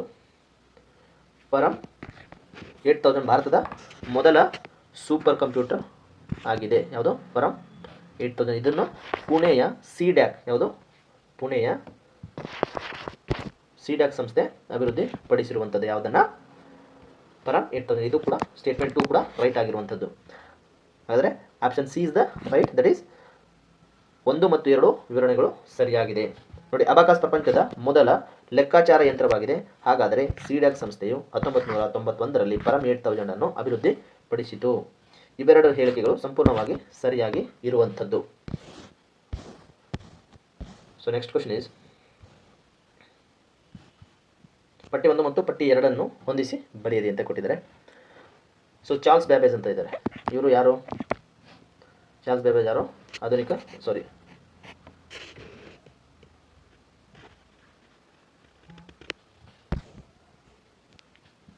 ಅನಾಲಿಟಿಕಲ್ ಇಂಜಿನ್ನ ಕಂಡುಹಿಡಿದವರು ಮತ್ತು ಕಂಪ್ಯೂಟರ್ನ ಪಿತಾಮಹ ಕೂಡ ಹೌದು. ಯಾರು? Charles Babbage. ಇದಕ್ಕೆ ಎಗೆ 4, ಎ 4. ಬಿಗೆ ನೋಡಿ, ಅಲನ್ ಟ್ಯೂರಿಂಗ್ ಯಾರು? ಅಲನ್ ಟ್ಯೂರಿಂಗ್ ಯಾರು? ನೋಡಿ, ಬಿ. ಪಾಸ್ಕಲೈನ್ ಮೊದಲ ಯಾಂತ್ರಿಕ ಕ್ಯಾಲ್ಕುಲೇಟರ್ನ ಕಂಡುಹಿಡಿದ ಪಾಸ್ಕಲೈನ್. Alan Turing. ಬಿಗೆ 3. So next Augusta Ada Lovelace. ಇವರು ಪ್ರಪಂಚದ ಮೊದಲ ಪ್ರೋಗ್ರಾಮರ್. ಸಿಗೆ 1. ಹಾಗಾದರೆ ಡಿಗೆ ಏನು? 2. ಡಿಗೆ 2. ಬ್ಲೇಸ್ ಪಾಸ್ಕಲ್ ರವರು ಇದೆ ನೋಡಿ. A4, B3, C1, D2. Next question is ಕಂಪ್ಯೂಟರ್ನ ವಿಧಗಳಿಗೆ ಟೈಪ್ಸ್ ಆಫ್ ಕಂಪ್ಯೂಟರ್ಸ್ಗೆ ಸಂಬಂಧಿಸಿದಂತೆ ಈ ಕೆಳಗಿನ ಹೇಳಿಕೆಗಳನ್ನು ಗಮನಿಸಿ ಅಂತ ಇದೆ. ಮೇನ್ ಫ್ರೇಮ್ ಕಂಪ್ಯೂಟರ್ಗಳನ್ನು ಮುಖ್ಯವಾಗಿ ಬ್ಯಾಂಕ್ಗಳು, ವಿಮಾ ಕಂಪನಿಗಳು ಮತ್ತು ಸರ್ಕಾರಿ ಕಚೇರಿಗಳಲ್ಲಿ ಬೃಹತ್ ಪ್ರಮಾಣದ ಡೇಟಾವನ್ನು ಏಕಕಾಲದಲ್ಲಿ ನಿರ್ವಹಿಸಲು ಬಳಸಲಾಗುತ್ತದೆ. 100% ರೈಟ್. ಮಿನಿ ಕಂಪ್ಯೂಟರ್ಗಳನ್ನು ಮೇನ್ ಫ್ರೇಮ್ ಕಂಪ್ಯೂಟರ್ಗಳಿಗಿಂತ ದೊಡ್ಡದಾಗಿರುತ್ತವೆ ಮತ್ತು ಹೆಚ್ಚು ಶಕ್ತಿಶಾಲಿ ಇರುತ್ತದೆ. Statement 2 is the wrong answer. ಅದು ಇದು ಅದಕ್ಕಿಂತ ಕಡಿಮೆ ಶಕ್ತಿಶಾಲಿಯಾಗಿರುವಂಥದ್ದು. ಹಾಗಾದರೆ option A is the right. 1 ಮಾತ್ರ ಸರಿಯಾಗಿರುವಂಥದ್ದು. ಮಿನಿ ಕಂಪ್ಯೂಟರ್ಗಳು ಗಾತ್ರದಲ್ಲಿ ಮತ್ತು ಸಾಮರ್ಥ್ಯದಲ್ಲಿ ಮೇನ್ ಫ್ರೇಮ್ ಕಂಪ್ಯೂಟರ್ಗಿಂತ ಚಿಕ್ಕದಾಗಿರುತ್ತದೆ. ಹೀಗಾಗಿ ಹೇಳಿಕೆ 2 ತಪ್ಪಾಗಿದೆ. So so next question is computer ತಲೆಮಾರುಗಳಿಗೆ ಸಂಬಂಧಿಸಿದಂತೆ ಕೆಳಗಿನ ಹೇಳಿಕೆಗಳನ್ನು ಪರಿಶೀಲಿಸಿ ಅಂತ ಕೊಟ್ಟಿದ್ದಾರೆ. ನೋಡಿ 5ನೇ ತಲೆಮಾರಿನ ಕಂಪ್ಯೂಟರ್ಗಳು ಕೃತಕ ಬುದ್ಧಿಮತ್ತೆ ಮತ್ತು ULSI ultra large scale ULSI full form ಕೇಳ್ತಾರೆ, ಅಲ್ಟ್ರಾ ಲಾರ್ಜ್ ಸ್ಕೇಲ್ ಇಂಟಿಗ್ರೇಷನ್ ತಂತ್ರಜ್ಞಾನವನ್ನು ಆಧರಿಸಿವೆ. ರೈಟ್. ಎನಿಯಾಕ್ ಮತ್ತು ಯುನಿಯಾಕ್ ಇವುಗಳು 3ನೇ ತಲೆಮಾರಿನ ಅಂದರೆ 3rd ಜನರೇಷನ್ ಕಂಪ್ಯೂಟರ್ಗಳಿಗೆ ಪ್ರಮುಖ ಉದಾಹರಣೆ ಆಗಿದೆ. ನೋ, ಇದು 1st ಜನರೇಷನ್ಗೆ ಪ್ರಮುಖ ಉದಾಹರಣೆ ಆಗಿರುವುದು ಎನಿಯಾಕ್ ಮತ್ತು ಯುನಿಯಾಕ್. ಹಾಗಾದರೆ option A is the right answer. ಅಂದರೆ ಸ್ಟೇಟ್ಮೆಂಟ್ 1 ಮಾತ್ರ ಸರಿಯಾಗಿರುವಂಥದ್ದು. ಎನಿಯಾಕ್, ಯುನಿಯಾಕ್ ಮತ್ತು EDVAC ಇವುಗಳು ಮೊದಲ ತಲೆಮಾರಿನ ಕಂಪ್ಯೂಟರ್ಗಳಾಗಿವೆ. ವ್ಯಾಕ್ಯೂಮ್ ಟ್ಯೂಬ್ ಆಧಾರಿತ ತಂತ್ರಜ್ಞಾನವನ್ನು ಇಲ್ಲಿ ಬಳಸ್ತಾರೆ. ಹಾಗಾಗಿ ಹೇಳಿಕೆ 2 ತಪ್ಪಾಗಿದೆ.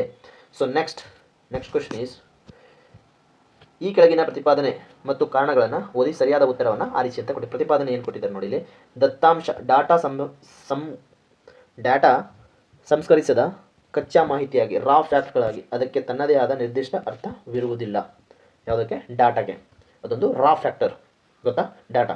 ಆಮೇಲೆ ದತ್ತಾಂಶ ಕಾರಣ ದತ್ತಾಂಶವನ್ನು ಸಂಸ್ಕರಿಸಿ ಪ್ರೊಸೆಸ್ ಪಡೆದ ಅರ್ಥಬದ್ಧವಾಗಿ ಮತ್ತು ಉಪಯೋಗಕ್ಕೆ ಬರುವ ರೂಪವೇ ಮಾಹಿತಿ, ಇನ್ಫಾರ್ಮೇಷನ್. 2 ರೈಟ್. ಕಾರಣಕ್ಕೆ ಪ್ರತಿಪಾದನೆಗೆ ಕಾರಣ ಸರಿಯಾಗಿದೆ. ನೀವು ಇನ್ನೊಂದು ಡಾಟಾ ಏನು ರಾ ಡಾಟಾ ಇರುತ್ತೆ, ಇದಕ್ಕೆ ಪ್ರೊಸೆಸ್ ಮಾಡಿದಾಗ ಇನ್ಫಾರ್ಮೇಷನ್ ಕೊಡುತ್ತಲ್ಲ, ಎಕ್ಸಾಕ್ಟ್ ಇನ್ಫಾರ್ಮೇಷನ್ ಕೊಡುತ್ತೆ, ಅದೇ ಹೇಳಿರೋದು. ಹಾಗಾದರೆ option A is the right answer. A ಮತ್ತು ಆರ್ ಎರಡೂ ಸರಿ ಮತ್ತು ಆರ್ ಎಂಬುದು ಎಗೆ ಸರಿಯಾದ ವಿವರಣೆ ಆಗಿದೆ. ಉದಾಹರಣೆಗೆ 25, 30, 45 ಇವು ಕೇವಲ ಡಾಟಾಗಳು. ವಿದ್ಯಾರ್ಥಿಯ ಅಂಕಗಳು ಉದಾಹರಣೆ ನೋಡಿ. ಇನ್ ಕೇಸ್ 25, 30 ಇವೆಲ್ಲ ಡಾಟಾಗಳು ತಾನೆ.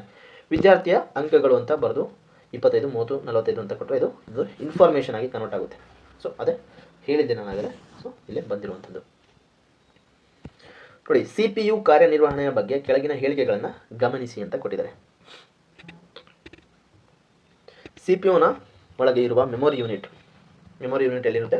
CPUನ ಒಳಗಿರುತ್ತೆ. CPUನ ಒಳಗೆ ಇರುವಂಥದ್ದು ಅಲ್ವಾ? CPUನ ಒಳಗೆ ಮೆಮೊರಿ ಯೂನಿಟ್ ಇರುತ್ತಲ್ಲ, ಅಥವಾ CPU ಒಳಗೆ ಇರುವ ಮೆಮೊರಿ ಯೂನಿಟ್, ಅಥವಾ ಇದನ್ನು ರಿಜಿಸ್ಟರ್ ಅಂತಲೂ ಕರೀತಾರೆ. ಮೆಮೊರಿ ಯೂನಿಟ್ ಅಥವಾ ರಿಜಿಸ್ಟರ್ಗಳು ಪ್ರಸ್ತುತ ಪ್ರೋಸೆಸ್ ಆಗುತ್ತಿರುವ ಡೇಟಾವನ್ನು ತಾತ್ಕಾಲಿಕವಾಗಿ ಶೇಖರಿಸಿರುತ್ತದೆ. ಸ್ಟೇಟ್ಮೆಂಟ್ 1 ರೈಟ್ ಆಗಿದೆ. ರಿಜಿಸ್ಟರ್ಗಳು ಕಂಪ್ಯೂಟರ್ ಸಿಸ್ಟಮ್ನಲ್ಲಿ ಲಭ್ಯವಿರುವ ಅತ್ಯಂತ ವೇಗದ ಮೆಮೊರಿ ಫಾಸ್ಟರ್ ಮೆಮೊರಿ ಆಗಿದೆ. ಇದು ಕೂಡ ಸರಿಯಾಗಿದೆ. ಇದು ಅತ್ಯಂತ ವೇಗದ ಮೆಮೊರಿ ಆಗಿದೆ. ಯಾವುದು? ರಿಜಿಸ್ಟರ್ಗಳು ಫಾಸ್ಟರ್ ಮೆಮೊರಿ ಆಗಿದೆ. ಹಾಗಾದರೆ ಹೇಳಿಕೆ 1 ಮತ್ತು 2 ಸರಿಯಾಗಿರುವಂಥದ್ದು ನೋಡಿ. ಹೌದು, ರಿಜಿಸ್ಟರ್ಗಳು CPUನ ಒಳಗೆ ಇರುತ್ತವೆ ಮತ್ತು ಕ್ಯಾಚೆ ಮತ್ತು ರ್ಯಾಮ್ಗಿಂತಲೂ ಅತಿ ವೇಗವಾಗಿ ಕೆಲಸವನ್ನು ಮಾಡುತ್ತವೆ. ಇವು ಪ್ರೊಸೆಸಿಂಗ್ ಸಮಯದಲ್ಲಿ ಡೇಟಾವನ್ನು ಹಿಡಿದಿಟ್ಟುಕೊಳ್ಳುವಂಥದ್ದು. ಯಾವುದು? ರಿಜಿಸ್ಟರ್ಗಳು. ಸೊ ಅರ್ಥ ಆಯಿತು ಅಂತ ಅಂದ್ಕೊಂಡಿನಿ. ಸೊ ನೆಕ್ಸ್ಟ್ ಕ್ವಶನ್ ಈಸ್ ಕಂಪ್ಯೂಟರ್ನ ಲಕ್ಷಣಗಳು, ಕ್ಯಾರೆಕ್ಟರಿಸ್ಟಿಕ್ಸ್ ಆಫ್ ಕಂಪ್ಯೂಟರ್ಸ್. ಶ್ರದ್ಧೆ. ಸ್ಟೇಟ್ಮೆಂಟ್ 1 ಇದೆ. ಶ್ರದ್ಧೆ ಎಂದರೆ ಕಂಪ್ಯೂಟರ್ ಯಾವುದೇ ಆಯಾಸ ಅಥವಾ ಬೇಸರವಿಲ್ಲದೆ ನಿರಂತರವಾಗಿ ವೇಗ ಮತ್ತು ನಿಖರತೆಯಲ್ಲಿ ಕೆಲಸ ಮಾಡುವ ಸಾಮರ್ಥ್ಯ. ಶ್ರದ್ಧೆ ಅಂದರೆ ಹೌದಾ? ರೈಟ್. ಶ್ರದ್ಧೆ ಅಂದ್ರೇನು? ಕಂಪ್ಯೂಟರ್ ಯಾವುದೇ ಆಯಾಸ ಇಲ್ಲದೆ ಅಥವಾ ಬೇಸರವಿಲ್ಲದೆ ನಿಖರವಾಗಿ ಒಂದೇ ವೇಗ ಮತ್ತು ನಿಖರತೆಯಲ್ಲಿ ಕೆಲಸ ಮಾಡುವ ಸಾಮರ್ಥ್ಯ. ಕಂಪ್ಯೂಟರ್ಗಳು ಶೂನ್ಯ ಬುದ್ಧಿಮತ್ತೆ ಅಂದರೆ 0 IQ ಹೊಂದಿದ್ದರೂ ಸಹ ಸಂದರ್ಭಕ್ಕೆ ತಕ್ಕಂತೆ ಅವು ತಮ್ಮದೇ ಆದ ಸ್ವಂತ ನಿರ್ಧಾರಗಳನ್ನು ತೆಗೆದುಕೊಳ್ಳುವ ಸಾಮರ್ಥ್ಯವನ್ನು ಹೊಂದಿವೆ ಅಂತ ಕೊಟ್ಟಿದೆ. No, wrong. ತನ್ನ ಸ್ವಂತ ನಿರ್ಧಾರಗಳನ್ನು ನಾವು ತೆಗೆದುಕೊಳ್ಳೋದ್ರಲ್ಲಿ ನಾವು ಏನು ಇನ್ಪುಟ್ ಕೊಡುತ್ತೋ ಅದರ ಮೇಲೆ ಅದು ಡಿಪೆಂಡ್ ಆಗಿರುತ್ತೆ. ಹಾಗಾದರೆ ಕಂಪ್ಯೂಟರ್ಗಳಿಗೆ ಸ್ವಂತವಾಗಿ ಆಲೋಚಿಸುವ ಶಕ್ತಿ ಇರುವುದಿಲ್ಲ. ಪ್ರೋಗ್ರಾಮರ್ ನೀಡಿದ ಸೂಚನೆಗಳ ಆಧಾರದ ಮೇಲೆ ಮಾತ್ರ ಅವು ಕಾರ್ಯನಿರ್ವಹಿಸುತ್ತವೆ ಹೊರತು ಸ್ವಂತ ನಿರ್ಧಾರಗಳನ್ನು ತೆಗೆದುಕೊಳ್ಳುವುದಿಲ್ಲ. ಕೃತಿಕ ಬುದ್ಧಿಮತ್ತೆಯ ಕೆಲಸ ಅಡ್ವಾನ್ಸ್ಡ್ ಹಂತಗಳನ್ನು ಹೊರತುಪಡಿಸಿ. ಹಾಗಾಗಿ ಕೇಳಿದ ಹೇಳಿಕೆ 2 ತಪ್ಪಾಗಿದೆ. ಆಯಿತಾ? ಸೊ ನೆಕ್ಸ್ಟ್ ಕ್ವಶನ್ ಈಸ್ ಮೊದಲನೇ ತಲೆಮಾರು. ಪಟ್ಟಿ 1ರಲ್ಲಿ ಮೊದಲನೇ ತಲೆಮಾರು, 2ನೇ ತಲೆಮಾರು, 3ನೇ ತಲೆಮಾರು, 4ನೇ ತಲೆಮಾರು ಅಂತ ಕೊಟ್ಟಿದ್ದಾರೆ. ಅದಕ್ಕೆ ಯಾವುದು ಸೂಕ್ತವಾಗಿದೆ ಅಂತ ನೋಡೋಣ. ಸೊ ಮೊದಲನೇ ತಲೆಮಾರು ಬಂದುಬಿಟ್ರೆ ಯಾವುದು? Vacuum tube. 2ನೇ ತಲೆಮಾರಿಗೆ ಯಾವುದು?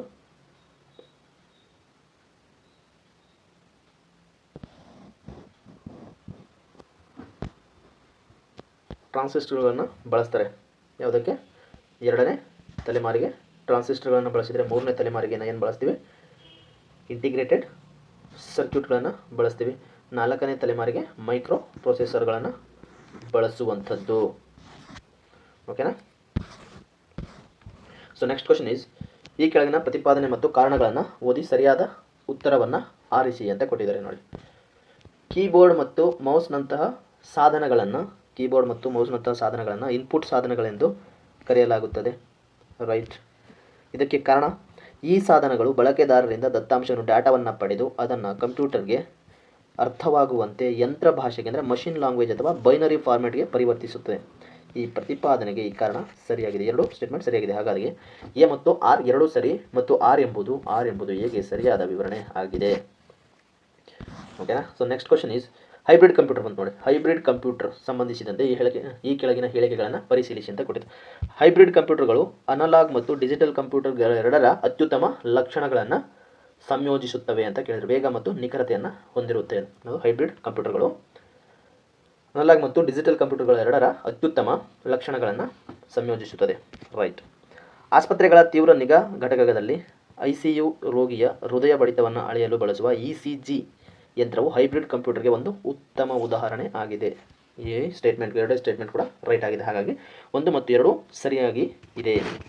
ಹೈಬ್ರಿಡ್ ಕಂಪ್ಯೂಟರ್ಗಳು ರೋಗಿಯ ಭೌತಿಕ ಸ್ಥಿತಿ ಅಂದರೆ ಉಷ್ಣಾಂಶ, ರಕ್ತದೊತ್ತಡ, ಅನಲಾಗ್ ಡೇಟಾವನ್ನು ಅಳೆದು ಅದನ್ನು ಅಂಕಿಗಳ ರೂಪದಲ್ಲಿ ಪರದೆಯ ಮೇಲೆ ತೋರಿಸುತ್ತವೆ. ಹಾಗಾಗಿ 2 ಹೇಳಿಕೆಗಳು ಸರಿಯಾಗಿ ಇರುವಂಥದ್ದು.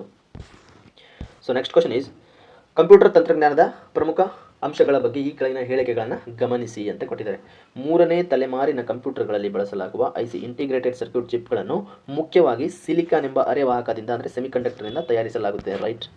ಸಿದ್ಧಾರ್ಥ್ ಎಂಬುದು ಭಾರತದ ಸಂಪೂರ್ಣವಾಗಿ ಅಭಿವೃದ್ಧಿಪಡಿಸಲಾದ ಮೊದಲ ಸೂಪರ್ ಕಂಪ್ಯೂಟರ್ ಆಗಿದೆ. 100% ರೈಟ್. ಯಾವುದು? ಸಿದ್ಧಾರ್ಥ್. ಸಂಪೂರ್ಣವಾಗಿ ಅಭಿವೃದ್ಧಿಪಡಿಸಿದ ಭಾರತದ ಮೊದಲ ಕಂಪ್ಯೂಟರ್. ಸೊ IC ಚಿಪ್ಗಳನ್ನು ಸಿಲಿಕಾನ್ನಿಂದ ಮಾಡ್ತಾರೆ. ಆಮೇಲೆ ಸಾಮಾನ್ಯವಾಗಿ ಸಿದ್ಧಾರ್ಥ್ ಭಾರತದಲ್ಲೇ ತಯಾರಾದ ಮೊದಲ ಸಾಮಾನ್ಯ ಕಂಪ್ಯೂಟರ್ ಆಗಿದೆ. ಸೂಪರ್ ಕಂಪ್ಯೂಟರ್ ಯಾವುದಂದರೆ ಫರಮ್ 8000 ಭಾರತದಲ್ಲಿ.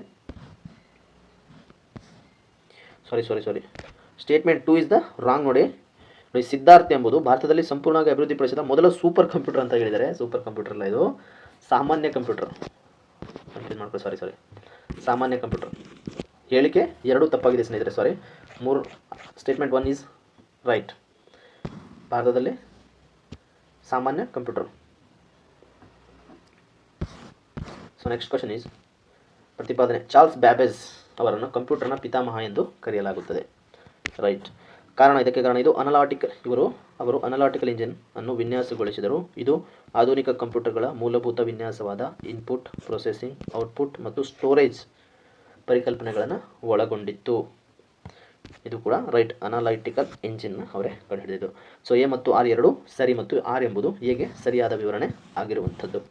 ಸೊ ನೆಕ್ಸ್ಟ್ ಕ್ವಶನ್ ಈಸ್ ಕಂಪ್ಯೂಟರ್ನ ಕಾರ್ಯಕ್ಷಮತೆ ಮತ್ತು ಘಟಕಗಳ ಬಗ್ಗೆ ಈ ಕೆಳಗಿನ ಹೇಳಿಕೆಗಳನ್ನು ಗಮನಿಸಿ ಅಂತ ಕೊಟ್ಟಿದ್ದಾರೆ. ಕಾರ್ಯಕ್ಷಮತೆ ನೋಡಿ. ಕಂಪ್ಯೂಟರ್ ಪ್ರೊಸೆಸರ್ನ ವೇಗವನ್ನು ಸಾಮಾನ್ಯವಾಗಿ MIPS million of instruction per ಸೆಕೆಂಡ್ಸ್ನಲ್ಲಿ ಅಥವಾ ಗಿಗಾ ಹರ್ಟ್ಸ್ಗಳಲ್ಲಿ ಅಳೆಯಲಾಗುತ್ತದೆ. ಸರಿ. ಇಲ್ಲಿ MIPSನಲ್ಲಿ ಅಳೆಯುತ್ತಾರೆ. ಯಾವುದು? ಕಂಪ್ಯೂಟರ್ನ ಪ್ರೊಸೆಸರ್ನ ವೇಗವನ್ನು ಮಿಲಿಯನ್ ಆಫ್ ಇನ್ಸ್ಟ್ರಕ್ಷನ್ ಪರ್ ಸೆಕೆಂಡ್ಸ್ನಲ್ಲಿ ಅಥವಾ ಗಿಗಾ ಹರ್ಟ್ಸ್ನಲ್ಲಿ ಕೂಡ ಅಳೆಯುತ್ತಾರೆ. ಕಂಟ್ರೋಲ್ ಯೂನಿಟ್ ಅಂತ ಇದೆ ನೋಡಿ. ಇಲ್ಲಿ ಕಂಟ್ರೋಲ್ ಯೂನಿಟ್ ಕಂಪ್ಯೂಟರ್ನಲ್ಲಿ ಎಲ್ಲ ಸಂಕಲನ, ವ್ಯವಕಲನ, ಗಣಿತದ ಲೆಕ್ಕಾಚಾರಗಳ ಅಂದರೆ ಮ್ಯಾಥಮೆಟಿಕಲ್ ಆಪರೇಷನ್ಗಳನ್ನು ನಿರ್ವಹಣೆ ಮಾಡುತ್ತೆ ಅಂತ ಕೊಟ್ಟಿದ್ದಾರೆ. ಸೊ ಕಂಟ್ರೋಲ್ ಯೂನಿಟ್ ಮಾಡಲ್ಲ, ಇದನ್ನು ALU ಮಾಡುತ್ತೆ. ALU ಅಂದರೆ ಅರ್ಥಮೆಟಿಕ್ ಲಾಜಿಕ್ ಯೂನಿಟ್ ಈ ಕೆಲಸವನ್ನು ಮಾಡುತ್ತದೆ. ಅದರಲ್ಲಿ ಕಂಟ್ರೋಲ್ ಯೂನಿಟ್ ಅಲ್ಲ, ಅದನ್ನು ಡೈರೆಕ್ಷನ್ ಕೊಡ್ತಷ್ಟೇ control unit. Okay. Statement 2 is the wrong ನೋಡಿ. 1 ಮಾತ್ರ ಸರಿಯಾಗಿರುವಂಥದ್ದು. ಕಂಪ್ಯೂಟರ್ನಲ್ಲಿ ಗಣಿತದ ಲೆಕ್ಕಾಚಾರ ಮತ್ತು ತಾರ್ಕಿಕ ನಿರ್ಧಾರಗಳನ್ನು ಮಾಡುವುದು ALU ಇಲ್ಲಿದೆ ನೋಡಿ. Arithmetic logic unit control unit ಅಲ್ಲ ನೋಡಿ. ಕಂಟ್ರೋಲ್ ಯೂನಿಟ್ ಏನು ಮಾಡುತ್ತಂದರೆ ಕೇವಲ ಕಾರ್ಯಗಳನ್ನು ನಿಯಂತ್ರಿಸುತ್ತದೆ ಮತ್ತು ನಿರ್ದೇಶನ ಮಾಡುತ್ತದೆ. ಆದ್ದರಿಂದ ಈ ಹೇಳಿಕೆ ಸರಿ ಅಲ್ಲ. Next question is abacus. ಪಟ್ಟಿ 1 ಮತ್ತು 2 ಅಬಾಕಸ್ಗೆ ಯಾವುದು ರಿಲೇಟೆಡ್ ಆಗುತ್ತೆ? ಅಬಾಕಸ್ಗೆ ಚೀನಾ. ಅಬಾಕಸ್ ಕಂಡುಹಿಡಿದವರು ಯಾರು? ಮೊದಲು ಚೀನಾ. ಹಾಗಾದರೆ ಪಂಚ್ಡ್ ಕಾರ್ಡ್ ಇದೇನಿದು? ಪಂಚ್ ಕಾರ್ಡ್ ಅಂದರೆ ಹರ್ಮನ್ ಹೊಲೆರಿತ್ ರವರು ಕಂಡುಹಿಡಿದಿರುವಂಥದ್ದು ಪಂಚ್ ಕಾರ್ಡ್. ನೆಕ್ಸ್ಟ್, ಪ್ರಪಂಚದ ಮೊದಲ ಪ್ರೋಗ್ರಾಮರ್ ಯಾರು? ಅಗಸ್ಟಾ ಅಡಾ ಲವ್ಲೆಸ್ ಪ್ರಪಂಚದ ಮೊದಲ ಪ್ರೋಗ್ರಾಮರ್. ಆಧುನಿಕ ಕಂಪ್ಯೂಟರ್ನ ಪಿತಾಮಹ ಯಾರು? ಆಧುನಿಕ ಕಂಪ್ಯೂಟರ್ನ ಪಿತಾಮಹ ಬಂದ್ಬಿಟ್ಟು ಅಲೆನ್ ಟ್ಯೂರಿಂಗ್ ಡ್ಯೂರಿಂಗ್ ಆಧುನಿಕ ಕಂಪ್ಯೂಟರ್ನ ಪಿತಾಮಹ ಆಗಿರುವಂಥದ್ದು. ಓಕೆನಾ. ಸೊ ನೆಕ್ಸ್ಟ್, ಕಂಪ್ಯೂಟರ್ನ ಗುಣಲಕ್ಷಣಗಳಿಗೆ ಸಂಬಂಧಿಸಿದ ಈ ಹೇಳಿಕೆಗಳನ್ನು ಪರಿಶೀಲಿಸಿ ಅಂತ ಕೊಟ್ಟಿದ್ದಾರೆ. ಕಂಪ್ಯೂಟರ್ನ ಬಹುಮುಖತೆ ಅಂದರೆ ವರ್ಸ್ಟಾಲಿಟಿ ಎಂದರೆ ಅದು ಒಂದು ಸಮಯದಲ್ಲಿ ವಿಭಿನ್ನ ರೀತಿಯ ಕಾರ್ಯಗಳನ್ನು ಅಂದರೆ ಹಾಡು ಕೇಳುವುದು, ಡಾಕ್ಯುಮೆಂಟ್ ಟೈಪ್ ಮಾಡುವುದು ಮತ್ತು ಡೌನ್ಲೋಡ್ ಮಾಡುವುದು ನಿಖರವಾಗಿ ನಿರ್ವಹಿಸುವ ಸಾಮರ್ಥ್ಯವಿದೆ. 100% ರೈಟ್. ಬಹುಮುಖತೆಯನ್ನು ಹೊಂದಿದೆ. ಇದು ಹಲವು ಕೆಲಸಗಳನ್ನು ಒಂದೇ ಸರಿ ಮಾಡುವಂಥ ಸಾಮರ್ಥ್ಯವನ್ನು ಹೊಂದಿದೆ. ಗೀಗೋ ಎಂದರೆ ಗಾರ್ಬೇಜ್ ಇನ್ ಗಾರ್ಬೇಜ್ ಔಟ್ ನಿಯಮವು ಕಂಪ್ಯೂಟರ್ನ ವೇಗ ಸ್ಪೀಡ್ ಗುಣಲಕ್ಷಣಕ್ಕೆ ನೇರವಾಗಿ ಸಂಬಂಧಿಸಿದೆ ಅಂತ ಇದೆ. ನೋ, ಅದು ಸ್ಪೀಡ್ಗೆ ನೇರವಾಗಿ ಸಂಬಂಧ ಹೊಂದಿಲ್ಲ. ನೋಡಿ, ಗೀಗೋ ನಿಯಮವು ಕಂಪ್ಯೂಟರ್ನ ನಿಖರತೆ ಅಕ್ಯುರೇಸಿಗೆ ಸಂಬಂಧಿಸಿದೆ ಹೊರತು ವೇಗಕ್ಕಲ್ಲ. ಇದು ಅಕ್ಯುರೇಸಿಗೆ ಸಂಬಂಧಿಸುವುದು ಯಾವುದು? ಗೀಗೋ. ಗಾರ್ಬೇಜ್ ಇನ್ ಗಾರ್ಬೇಜ್ ಔಟ್ ಎನ್ನುವುದು. ದತ್ತಾಂಶ ತಪ್ಪಾಗಿದ್ದರೆ ಫಲಿತಾಂಶ ತಪ್ಪಾಗುತ್ತದೆ ಎಂಬುದು ಗೀಗೋ. ಹಾಗಾಗಿ ನೀವು ರಾಂಗ್ ಇನ್ಫಾರ್ಮೇಷನ್ನ ಇನ್ಪುಟ್ ಆಗಿ ಕೊಟ್ಟರೆ ಅದು ರಾಂಗ್ ಔಟ್ಪುಟನ್ನು ನೀಡುವಂಥದ್ದು. ಅದೇ ಗೀಗೋ. So next question is computer ಇತಿಹಾಸದ ಪ್ರಥಮಗಳು ಯಾವುದು ಅಂತ. ENIAC electronic numerical integrated and computer ಪ್ರಪಂಚದ ಮೊದಲ ಎಲೆಕ್ಟ್ರಾನಿಕ್ ಡಿಜಿಟಲ್ ಕಂಪ್ಯೂಟರ್ ಆಗಿದೆ. 100% ಏನಿದು? ರೈಟ್. ENIAC ಫುಲ್ ಫಾರ್ಮ್ನ ಕೇಳ್ತಾರೆ. Electronic numerical integrator and computer ಪ್ರಪಂಚದ ಮೊದಲ ಎಲೆಕ್ಟ್ರಾನಿಕ್ ಡಿಜಿಟಲ್ ಕಂಪ್ಯೂಟರ್ ಆಗಿದೆ. ಯೂನಿವಾಕ್ ಅನ್ನೋದು ಯೂನಿವರ್ಸಲ್ ಆಟೋಮ್ಯಾಟಿಕ್ ಕಂಪ್ಯೂಟರ್ ವಾಣಿಜ್ಯ ಬಳಕೆಗಾಗಿ ತಯಾರಾದ ಮೊದಲ ಕಂಪ್ಯೂಟರ್ ಅಂದರೆ ಯೂನಿವ್ಯಾಕ್. ಎರಡು ಸ್ಟೇಟ್ಮೆಂಟ್ಗಳು ಸರಿ ಆಗಿರುವಂಥದ್ದು. ಸೊ ENIAC-ಅನ್ನು ಜೆ ಕ್ರೆಸ್ಟರ್ ಎಕರ್ಟ್ ಮತ್ತು ಜಾನ್ ಮೌಸ್ಲಿ ಅವರು ನಿರ್ಮಿಸಿದರು. ಇದು ಮೊದಲ ಎಲೆಕ್ಟ್ರಾನಿಕ್ ಕಂಪ್ಯೂಟರ್ ಆಗಿರುವಂಥದ್ದು. ಇವರಿಬ್ಬರ ನಂತರ ಯೂನಿವ್ಯಾಕ್-ಅನ್ನು ನಿರ್ಮಿಸಿದವರು. ಇದು ವ್ಯವಹಾರ ಮತ್ತು ವಾಣಿಜ್ಯ ಉದ್ದೇಶಗಳಿಗಾಗಿ ಮಾರಾಟವಾದ ಮೊದಲ ಕಂಪ್ಯೂಟರ್. ಇವೆರಡರ ಹೇಳಿಕೆಯು ಸಂಪೂರ್ಣವಾಗಿ ಸರಿ ಆಗಿರುವಂಥದ್ದು. So thank you so much friends. ಸಂಪೂರ್ಣ ಕಂಪ್ಯೂಟರ್ನ ಚಾಪ್ಟರ್ 1 ಮತ್ತು ಅದರ ಸ್ಟೇಟ್ಮೆಂಟ್ ಬೇಸ್ಡ್ MCQಗಳನ್ನು ನೋಡಿದ್ವಿ. ಆಲ್ಮೋಸ್ಟ್ ಆಲ್ ಈ ಚಾಪ್ಟರ್ನಲ್ಲಿ ಯಾವುದೇ ಕ್ವಶನ್ ಬಂದರೂ ನೀವು ಆನ್ಸರ್ ಮಾಡ್ತೀರಾ ಅಂತ ಹೇಳ್ತಾ ಕ್ಲಾಸ್ನ ಮುಗಿಸ್ತಾ ಇದ್ದೇನೆ. ದಯವಿಟ್ಟು ವಿಡಿಯೋನ ಲೈಕ್ ಮಾಡಿ, ಕ್ಲಾಸ್ ಇಷ್ಟ ಆದರೆ ಮತ್ತೆ ಸಬ್ಸ್ಕ್ರೈಬ್ ಮಾಡ್ಕೊಳ್ಳಿ. ನೀವು ಲೈಕ್ ಮತ್ತು ಸಬ್ಸ್ಕ್ರೈಬ್ ಮಾಡಿದರೆ ಮತ್ತೆ ಕ್ವಾಲಿಟಿ ಕ್ಲಾಸ್ಗಳನ್ನು ಮಾಡಲಿಕ್ಕೆ ನಿಮಗೆ ಉಪಯೋಗ ಆಗುವಂಥದ್ದು. So thank you so much guys.